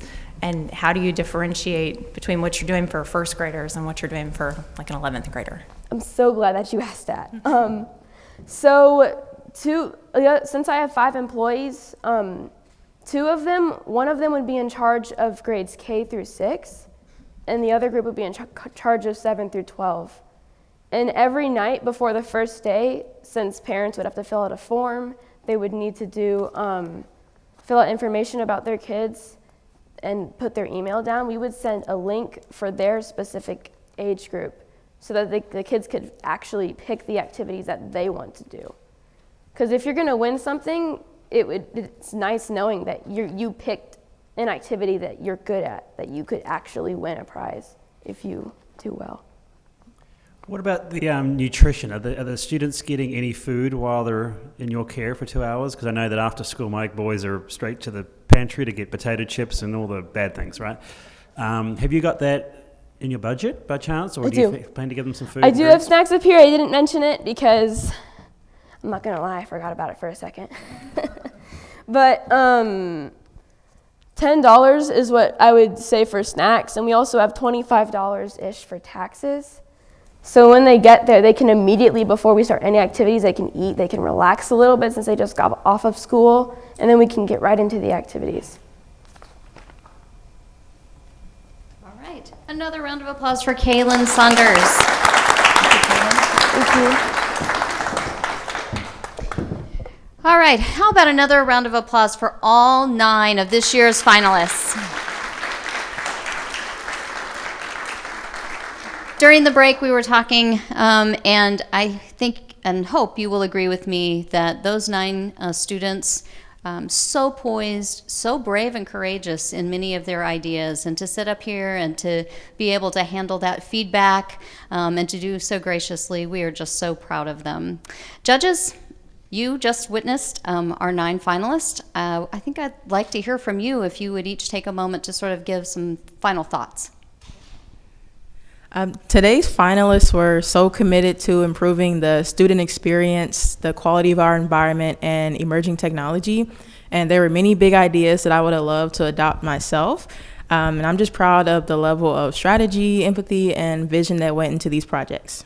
Thank you. I think that entrepreneurship has a lot to do with your personal experience. And so it was really fun to hear these impassioned speeches and presentations from kids who are trying to solve problems that they feel themselves and they feel them for their peers. And so just to see that empathy for the students around them is really awesome.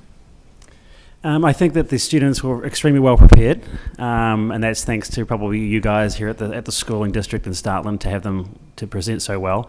But I think that these pitch competitions are so important, and kudos to the school district for doing this, because those students need to learn this at a very young age and hopefully start their businesses at a young age, because I've seen a lot of my friends that, once you get married, you get a mortgage and all that, the risk just gets too much, and if these kids can start a company as they're coming out of school or college, they don't have those overheads to worry about too much, and they're willing to be more risk takers. So I think the school district for doing this has been a really, really good move. Thank you. Everyone, can you help me thank Tom, Melanie, and Kyra for their time and their great questions?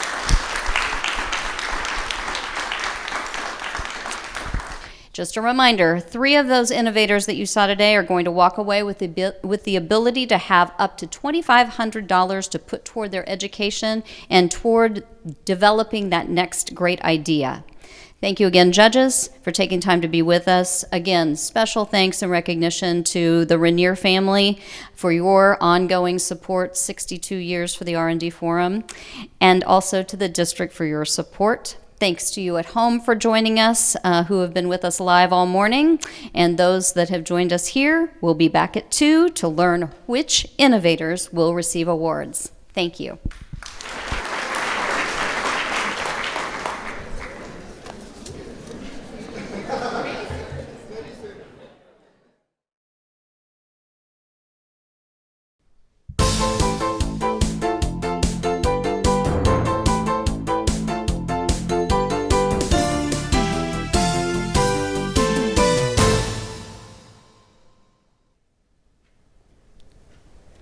Good afternoon. I'm Leanne Neal, and I am pleased to welcome all of you to the 62nd Shawnee Mission Research and Development Forum Awards Ceremony.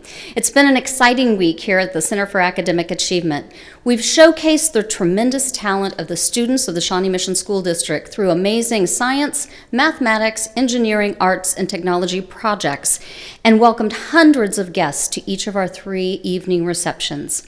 I want to thank and recognize the families, parents, grandparents, caregivers, teachers, and community members who joined us this past week at our receptions. The turnout and celebration for our students was outstanding. I also want to thank the teachers and sponsors who brought groups to perform or to offer interactive experiences for our guests.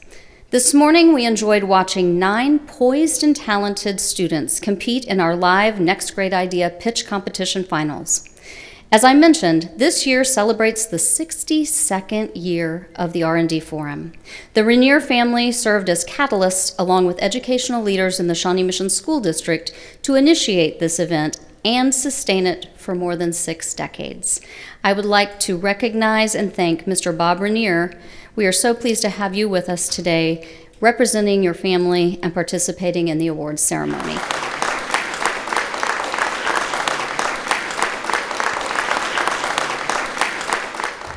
Well, the judges have tabulated their ballots across all areas, and the public has weighed in online to vote for their favorite pitch for the People's Choice Award. Excitement is building, and in just a few minutes, we will know the results.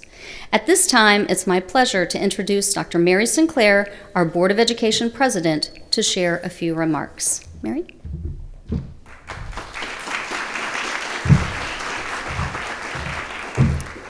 Thank you, Dr. Neal, and welcome on behalf of the Board of Education. I would like to extend our congratulations to each student award winners, as well as all of the students who participated in this year's forum. Your hard work, innovation, and creativity are truly inspiring. This week, we have enjoyed welcoming hundreds of families each evening to view the exhibits and celebrate the talents of our Shawnee Mission students. From our student inventors to gifted artists to enthusiastic entrepreneurs, we had an opportunity to showcase the talents of our Shawnee Mission students. I would like to extend our thanks again and appreciation to the parents and educators in this room. Amazing. All our educators in the classrooms and across the district who help to encourage and support our students. We are fortunate to have committed leadership under the guidance of our superintendent, Dr. Michelle Hubbard, and valuable support from community partners, again, like the Rainier family. At this time, it's my pleasure to introduce our superintendent, Dr. Michelle Hubbard.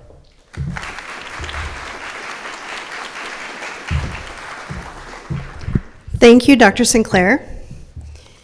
I just want to thank all of you for joining us for this exciting awards ceremony today. This past week has been outstanding. We have definitely enjoyed all of the wonderful families that have joined us to see these wonderful exhibits created by our students here at the Center for Academic Achievement. We've also enjoyed seeing hundreds of families and community members coming in over the 3 nights of open houses to see these projects and support these events showcasing the talent of our amazing students. It's been fun to see students coming in with their extended family and proudly showing off their work. Exhibits featured this year include high-level science research aimed at addressing major health issues, CTE exhibits featuring intricate woodworking designs, advanced designs engineering projects, and fashion design entries. The art exhibited this year included incredible painting, drawing, photography, ceramics, and jewelry, and high school curated portfolios showcasing a representative body of work with projects that were often deeply personal and exceptional. I must tell you, as I walked around at just the art projects and the science projects, first of all, you should know I can't draw a stick figure, so I am so impressed and just blown away by the talent of the school, of our kids in Shawnee Mission. I want to thank all of the parents and the teachers who support these students in encouraging them to be innovative and creative. The students who stood on this stage this morning pitching their ideas were poised as they presented their unique idea live to judges.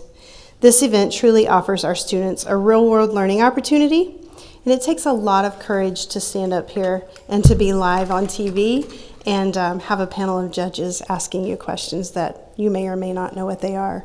So just a big kudos to those 9 kids that stood up here this morning. I want to thank the team who organized and put on this outstanding event.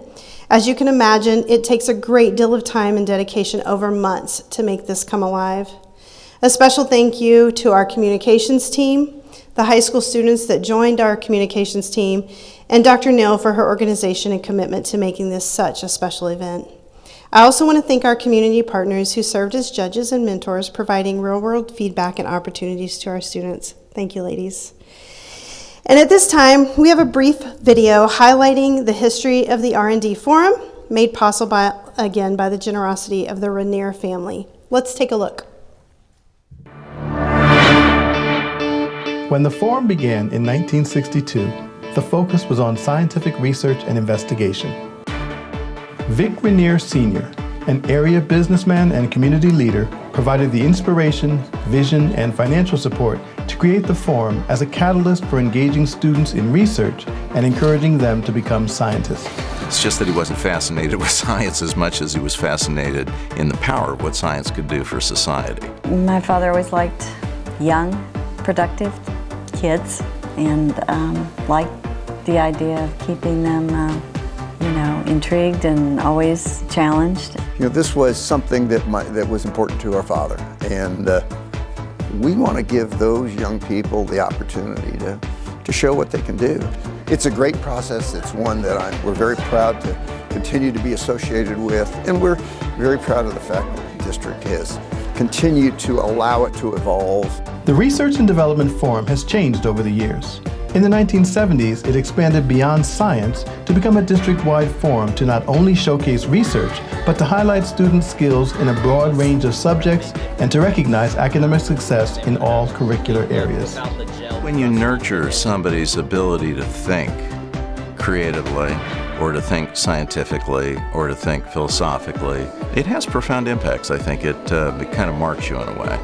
I feel really good that we're continuing to focus on challenging young people and students to be the best they can be and come up with ideas and thoughts of what could be or should be in the future. All of those things kind of converge together to allow a student to be just better prepared for what comes after their senior year in high school.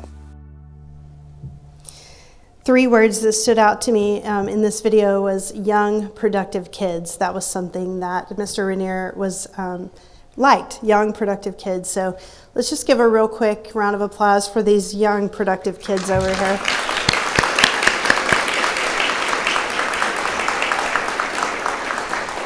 And once again, we are so grateful for the Rainier family and their 62 years of support. At this time, please help me welcome to the podium Mr. Bob Rainier, representing the Rainier Family Foundation. We appreciate the support you have provided generations of Shawnee Mission students.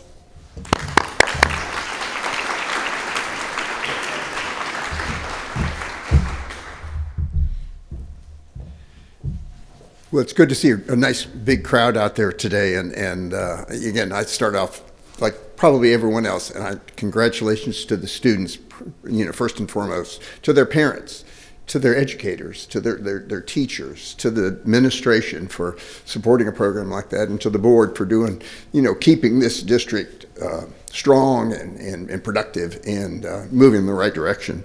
I can't help but come to this, and I've been, you might imagine, I've been to doing this for 30 or 40 years.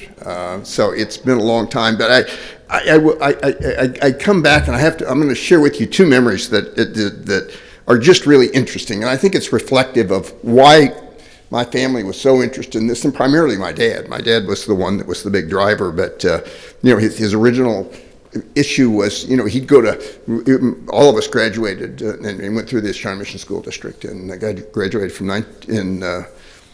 Shawnee Mission East a long time ago. I'm not going to give you the year, but it was a long time ago. But my dad is like any good father.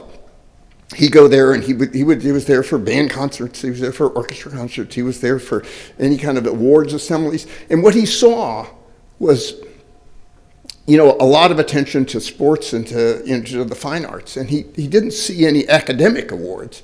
And that's when he went originally to, I think it was Dr. Ball and Dr. Malotsky was there originally, and went to them with this idea of trying to provide at least some sort of reward. And originally, for the first 5 or 10 years, he took the top 10 or 12 winners to the Museum of Science and Industry in Chicago for a weekend. And he was in the Navy, stationed at the Great Lakes. And so he loved going to that museum because it was, it was a great scientific experience because he got to see lots of things. So that was a great memory. And the other memory, which is, I don't think anyone in this audience would know. So it got started in, I think, mid-60s, early 60s. My brother, I graduated in the mid to late 60s. And my brother graduated a couple years before me. In the first or second iteration of the science fair at that point in time, not the R&D Forum, my brother won one of the awards. And when my dad found out about it, he says, "No, you've got to take him off because he's, I don't want anybody to think that, he won because, we're the sponsor of these things."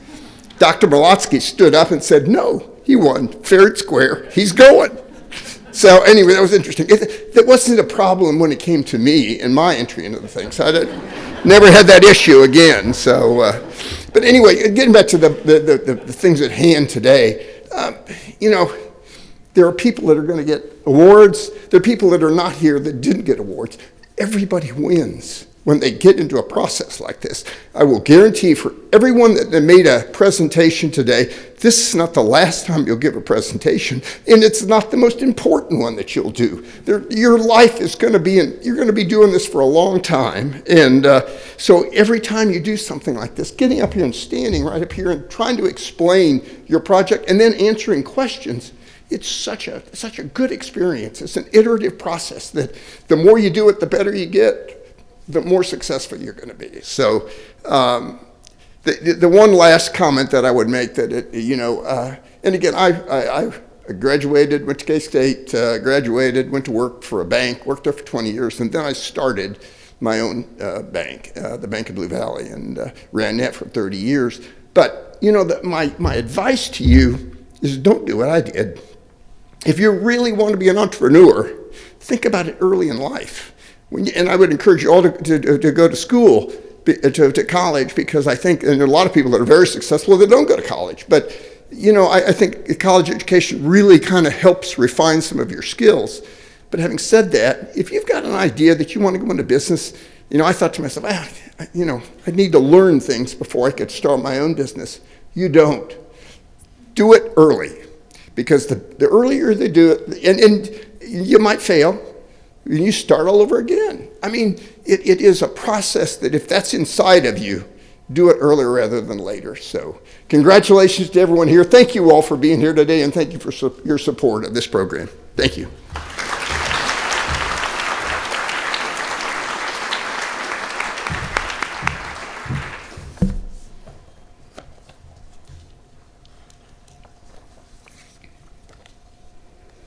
All right. Thank you, Mr. Rainier, and thanks again to you and your family. I have enjoyed working with you and your siblings over the years, and we just appreciate so much your ongoing commitment and support of our students, and particularly student innovation, effort, and achievement. So thank you very much. At this time, I'd like to invite members of the curriculum and instruction team to make their way up to assist in helping our students line up to accept their awards. I'd also like to invite Dr. Hubbard, members of the Board of Education, and Mr. Rainier to come up and start assembling the receiving line. And at this time, I'd like to invite Dan Gruman, our Director of Research and Assessment, to the stage to share information about the Showcase Awards. And I want to say a special thanks to Dan, who has been sort of my co-collaborator these last several months. I really appreciate your partnership.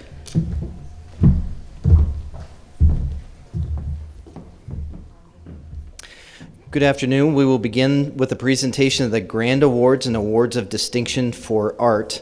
So at this time, would the students who are earning a Grand Award or an Award of Distinction for Art please stand up and follow the SMSD team member to get lined up to receive your awards. This includes all students with a yellow colored note card. Please bring your note card with you.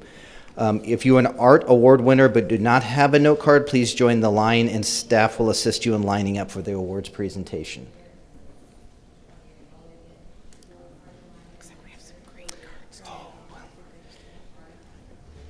Looks like they all moved. Okay. Students who are earning a Grand Award or an Award of Distinction for Science, you are the ones with the green colored card, and I see you're already on the move. If you're a science winner but did not receive a note card, please join the line with your peers, and the Shawnee Mission team member will provide you with that green colored note card as well. While students are getting lined up, I'd like to share some information with you about the different awards that students will be receiving. The Grand Award is the award which signifies truly unique student achievement. Only blue ribbon recipients were considered for this recognition. The Award of Distinction signifies superior quality, merit, or skill. The quality of the entry must surpass the criteria established for Grand Awards. And then students earning an Award of Distinction also then compete for the prestigious Rainier Award, which is judged by a multidisciplinary team after all other awards have been determined. And then each recipient in the individual or small group category receives an individual trophy. I'll pause for a minute. We'll have students stepping up to the stage to move through the receiving line, and I'll be providing some instructions momentarily.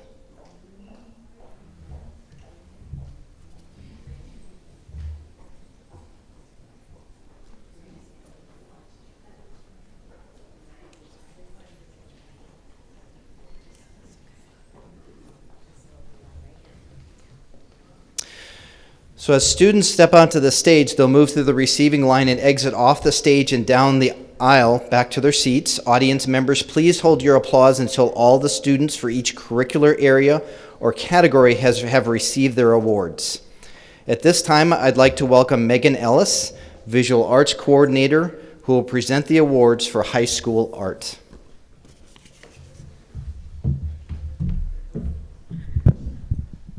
Hi, welcome. Thank you all for being here. Is that okay? Awesome. My name is Megan Ellis. I'm the Visual Arts Coordinator here in Shawnee Mission. As I'm sure you all know, Shawnee Mission has an outstanding visual arts program. This year, I estimated that we had over 1,500 works of student art, K-12, from every elementary, middle, and high school in the district represented here for R&D. I hope all of you were able to come out one of our 3 open house evenings to check out all of the art because it's absolutely spectacular. But if you haven't had a chance, before you leave, I strongly recommend taking a little swing through the boardroom to at least see all of our high school award winners. It's just mind-blowing the work these students do. Our art showcase and all of our dozens of art events throughout the year couldn't happen without the talent and dedication and above and beyond effort that our 62 art teachers put in every day. So I'd love to just take a minute to recognize them.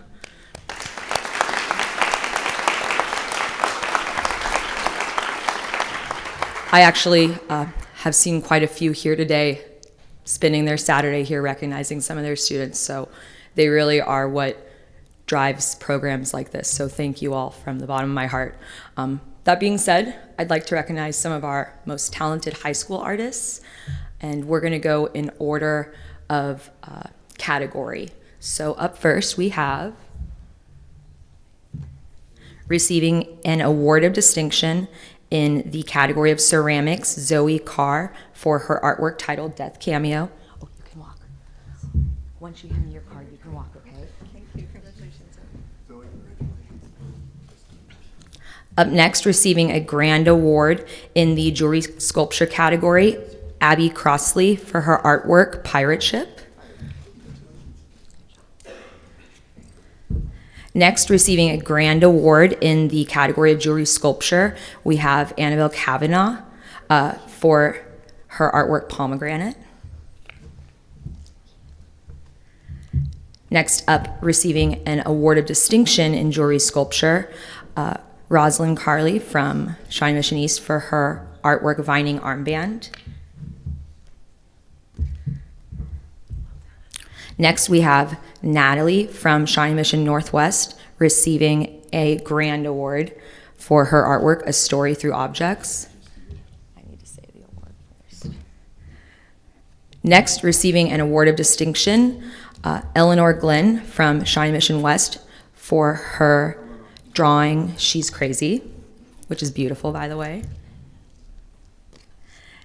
Next, receiving a grand award in the category of painting, Amelia Defendorf for her artwork, Enlightenment. Next, receiving a grand award in the painting category, Kayla Carpenter for her artwork, Black and White Landscape. Doing good, you guys. Next, receiving a grand award in the category of photography for her artwork, Mammoth Falls, Vivian Farley.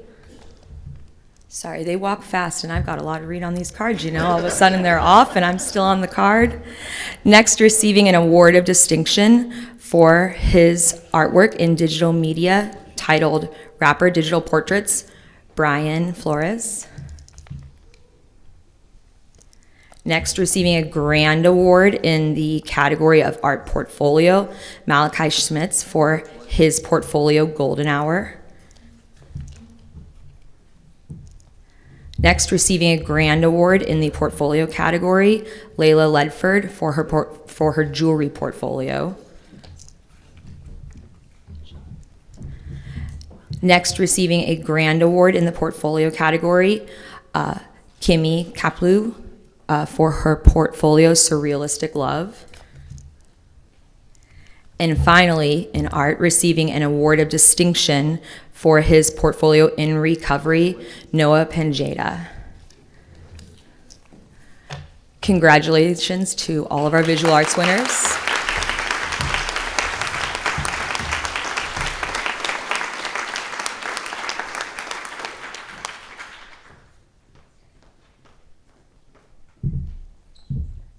Good afternoon. My name is Holly McCarty, and I'm the coordinator of curriculum instruction for math and science. And I am lucky enough to introduce the award winners for science.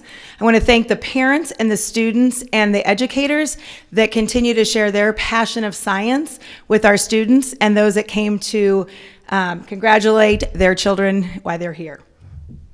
Okay, first we have, for a grand award winner, Robert Gasper. From his title is I Spy from Corinth.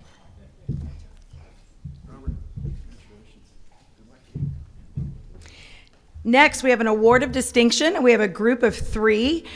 They are from what school? The Trailroad, and they have the exhibit Let It Glow. We have Molly Sorensen, and we have Haley Badgett, and lastly, Sloan Paletto.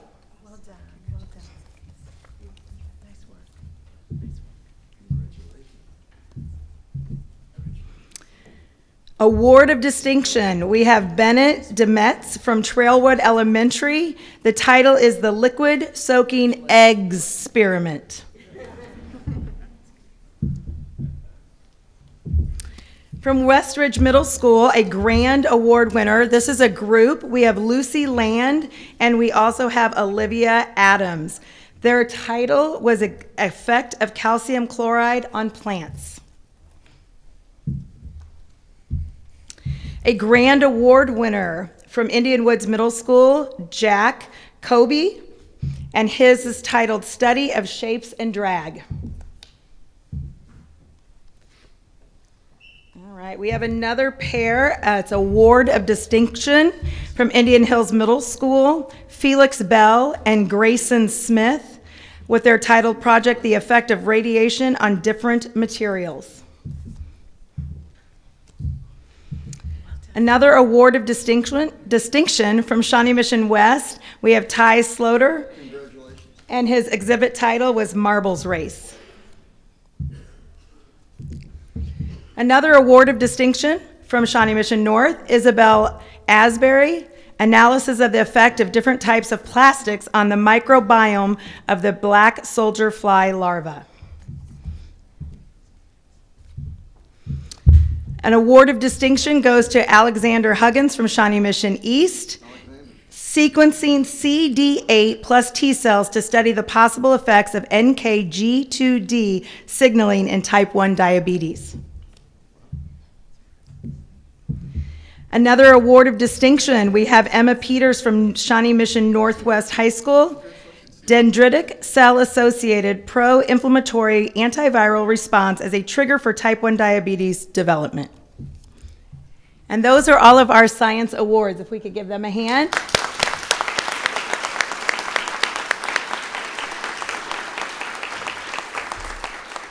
If you are still seated and have a pink card, if you would make your way up here that we can get you in order. And coming up next, we have Dr. Ryan Fleury for CTE Awards.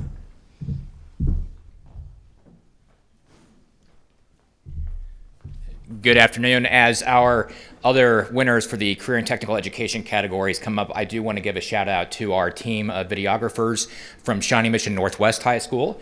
We have students here from the KUGR video production program helping the district team today with the production and live stream. My name is Ryan Fleury. I'm the principal here at the Center for Academic Achievement, and I support the career and tech ed programs across the district. And it's my pleasure to announce the names for awards for the career and tech ed categories. Starting off, we have an award of distinction for Miles Roberts and Ella Von Mosch and their project called Lunar Bamboo Greenhouse. Next up, earning an award of distinction, we have Lincoln King for his project, Donderdag Sandwich Board. This is Silas McCune earning a grand award for his animation, Hank and Frank. Earning an award of distinction, Khalees Majid for her Sakura Dress Project. Earning a grand award is Kyle Nash for his coffee table project.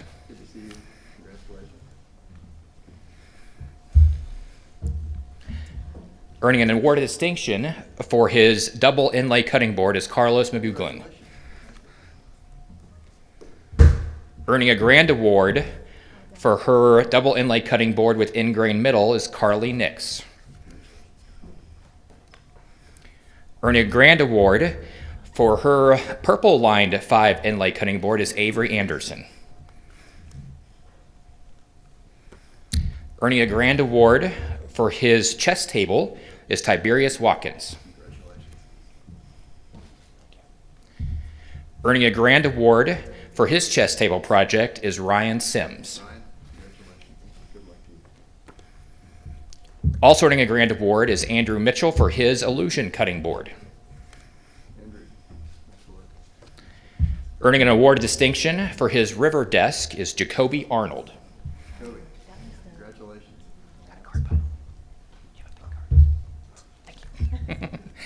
Earning a grand award is Dustin Mashburn for his round shelf project. Earning a grand award is Auden Hardy for her walnut and maple double-striped vase. And earning an award of distinction for his hand-turned bowl is Logan Wood. That concludes the Career Tech Educational Awards. Let's give them a hand.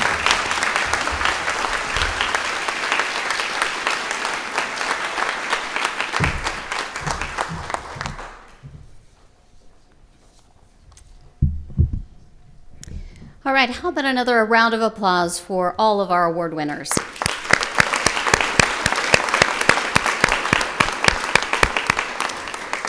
We have some students who are not able to be with us today, but we recognize their work. Also, we will have a reception immediately following this event here in the bistro area, but I hope that you will take a moment to swing through our boardroom area where you can see all of the grand and award of distinction projects that will be there. They are truly breathtaking. Before we move to the final level awards, I would like to give a special thank you to the members of our district curriculum and instruction team under the direction of Dr. Darren Dennis, also our leadership and learning and communications team for their tremendous support during this past week. We are fortunate to have an amazing team of support who support this event, showcasing our students, and who really truly understand and embrace how important this event is to our families. I want to thank our wonderful volunteer judges, because without them, our friends and partners in industry who share their time and their expertise and offer valuable feedback to our students, we really couldn't hold this forum. So we appreciate you as well. And then, of course, our special thanks to our teachers and our families who continue to encourage, support, and inspire our students to really reach their highest levels of success. So give all of those team members a round of applause.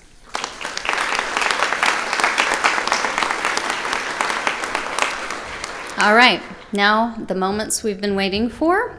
It's our pleasure to present the Rainier Awards. These awards are named in honor of Mr. Vic Rainier, the benefactor of the R&D Forum and his family for the past 62 years. They are called the Over and Above Award. The Rainier Award recognizes students who exhibit truly outstanding effort and achievement. These awards are chosen from among those projects that have earned an award of distinction and have met criteria in their field as exemplary. Rainier Awards are given in the areas of art, science, and career and technical education. As I call each student's name, I would ask the student, family members who accompanied the student, the teacher, and the principal to join us here on stage. And then following the ceremony, we would like for you to hold on and then come back so you can return to the stage for a few photographs with Mr. Rainier, your teacher, and your principal. Students earning the Rainier Award will receive a plaque. Each student winner will be awarded a $1,500 award. If the winning entry is a group project, the $1,500 will be shared across the team members. It is my pleasure to present the first Rainier Award to a student who submitted a wood design and fabrication project. Congratulations to Jacoby Arnold for the project titled River Desk.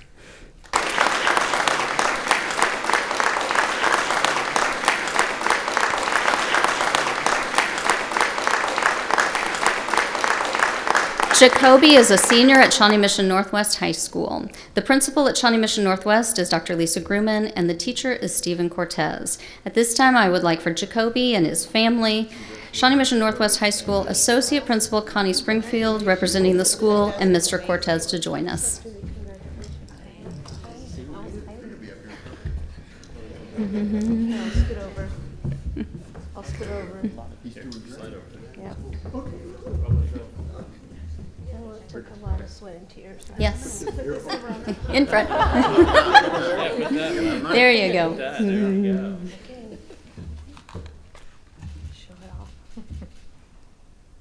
Congratulations, Jacoby.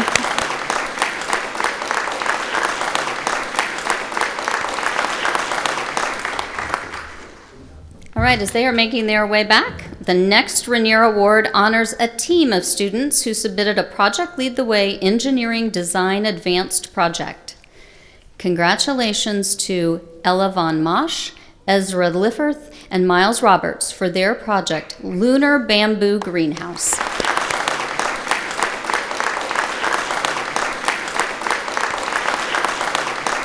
Ella and Ezra are seniors at Shawnee Mission West, and Miles is a senior at Shawnee Mission East. The principal at Shawnee Mission West is Steve Lowe. The principal at Shawnee Mission East is Jason Pearies. The principal at the Center for Academic Achievement is Dr. Brian Fleury, and the teacher is Jessica Tickle. I'd like all of those members to join us.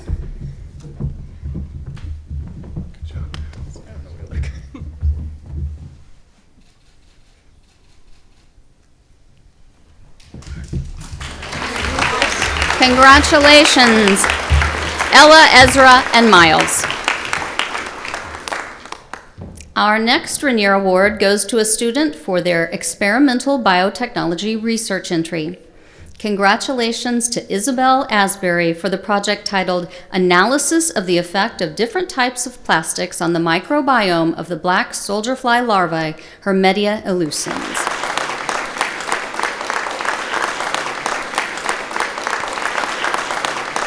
Isabel is a senior at Shawnee Mission North High School. The principal is David Ewers. Principal at Center for Academic Achievement is Dr. Ryan Fleury. The teacher is Dr. Kenneth Lee.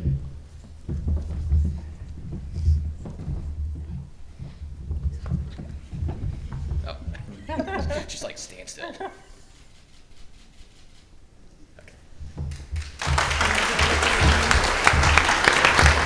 Congratulations, Isabel. All right, our fourth Rainier Award goes to Noah Panjada for his art portfolio titled In Recovery.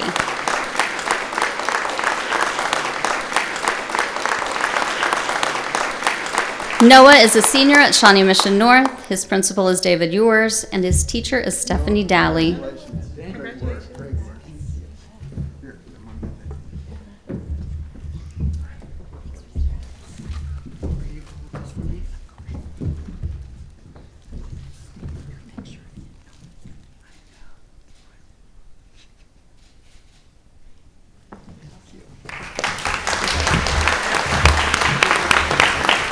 Congratulations, Noah. All right, help me once again congratulate all of our Rainier Award winners.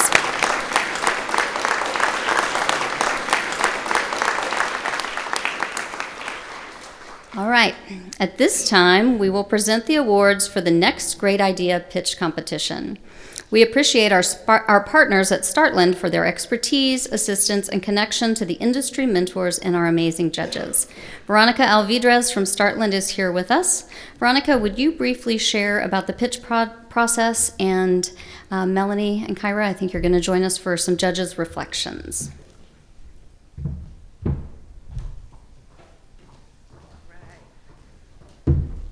Hi everyone, thank you for having us here. I'm Veronica Alvidrez with Startland. We are honored and thrilled to be part of this pitch competition, the next great idea. Part of our process and support for the district is once students apply, they get support from us through sessions called Pitch It As You Build It, where students can continue to iterate their process and their projects and obtain feedback directly from community stakeholders before they submit their final idea.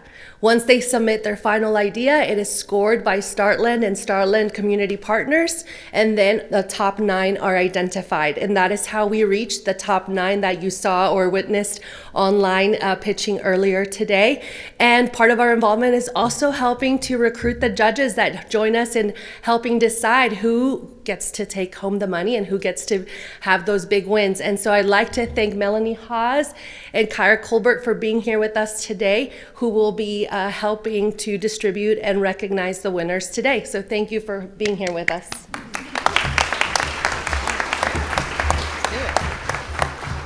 Okay, so I'm here to give a glimpse into the judges' deliberation upstairs.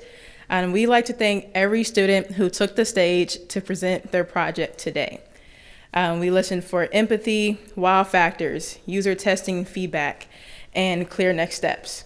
And some of the strongest pitches illustrated how they went from ideation to market ready. And even one of our winners answered all of our questions in their pitch. I'm also here to offer 3 points of consideration along your entrepreneurial journey. The first one, why are you the one to lead this project? Articulate your intrinsic motivations and skills that you bring to your project. The second, if it is a business, have a plan for your budgeting and how you plan to generate funds. And third, gain user validation. Has your target audience listened to your idea? Are you on the right track? One of the things that you will learn as an entrepreneur is that you cannot do it alone. Even if you are not a finalist today, continue to innovate. Thank you.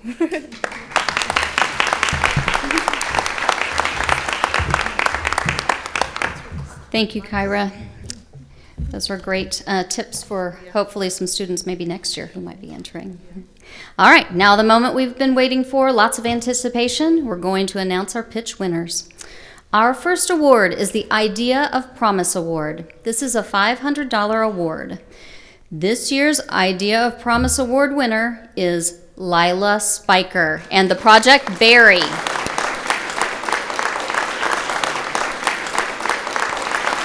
Lila is a 7th grader from Indian Hills Middle School. And Lila, I'd like to invite your family to come up and join you to get the award. Lila's family? Don't go anywhere. Right there.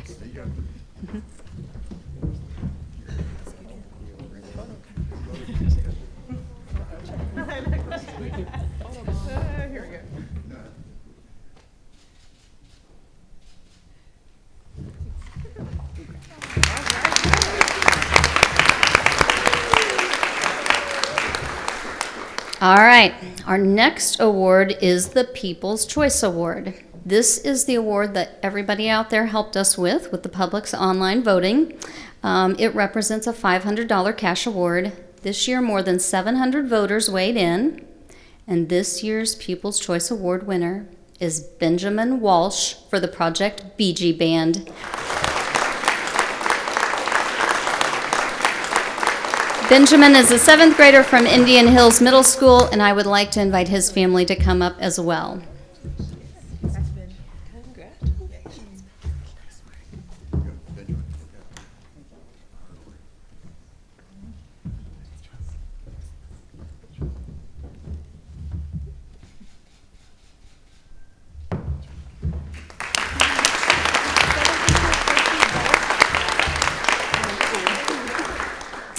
All right, our next 3 awards are the Next Great Idea Awards. These are given in no particular order. Students receiving the Next Great Award will receive a $1,000 cash award and also access to up to $1,500 in addition to further their idea over the next year. Our first Next Great Idea Award winner is Audrey Jennings for the project The Dot Spot. Audrey is a 10th grader at Shawnee Mission West High School. And Audrey, I'd like to invite your family to join you as well.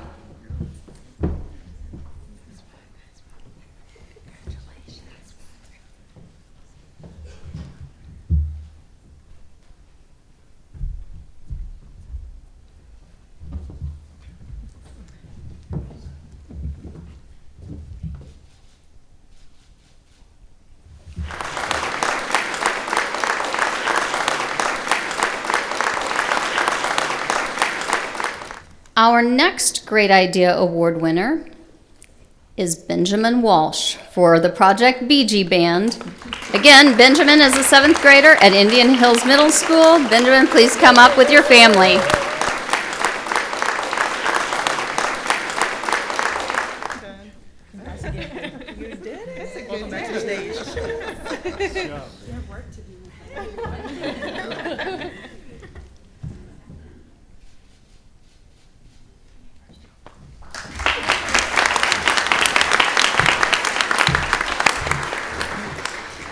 So we never know how that's going to go with the People's Choice Award. Sometimes it goes to someone different, and then sometimes one of our next Great Idea winners actually takes that as well. So congratulations to you, Benjamin.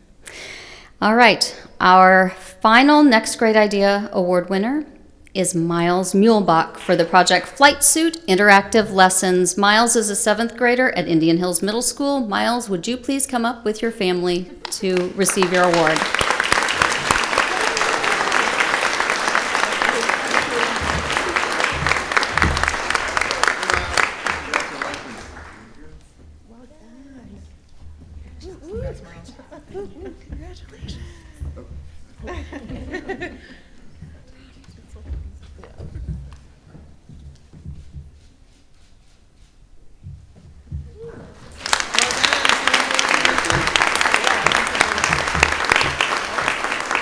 And Miles has been doing a little double duty today. He's been competing in a cybersecurity contest as well. So Miles has had a lot on his plate today, but congratulations to you. Would you please help me again show our encouragement and help us say great job to all those next Great Idea winners.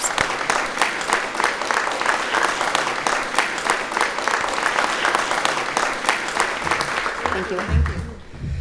I hope that you will agree the 62nd R&D Forum has been inspiring and exciting. The students receiving award recognition today represent a strong tradition of excellence in the Shawnee Mission School District. All students who received an award for this year's R&D Forum and Next Great Idea Pitch Competition, would you please stand now so that we may celebrate your achievements one more time?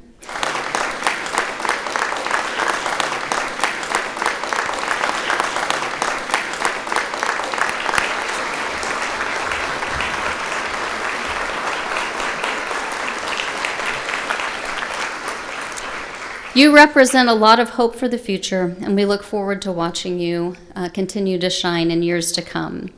Award recipients, we are extremely proud of you because of what you have accomplished, and on behalf of the Shawnee Mission School District, Board of Education, Rainier family, and the entire community, we congratulate you. This concludes the award ceremony of the 62nd Annual Research and Development Forum, but before you head off, don't forget we have a reception back in the bistro, and also we would like the award winners to return up front so that we can capture any additional photos. So if we have teachers or principals that are here with us representing with the students, would you please join us at the front for that? And we hope that you enjoy the rest of your day. Thank you so much for taking part of your Saturday to be with us to continue to encourage our students.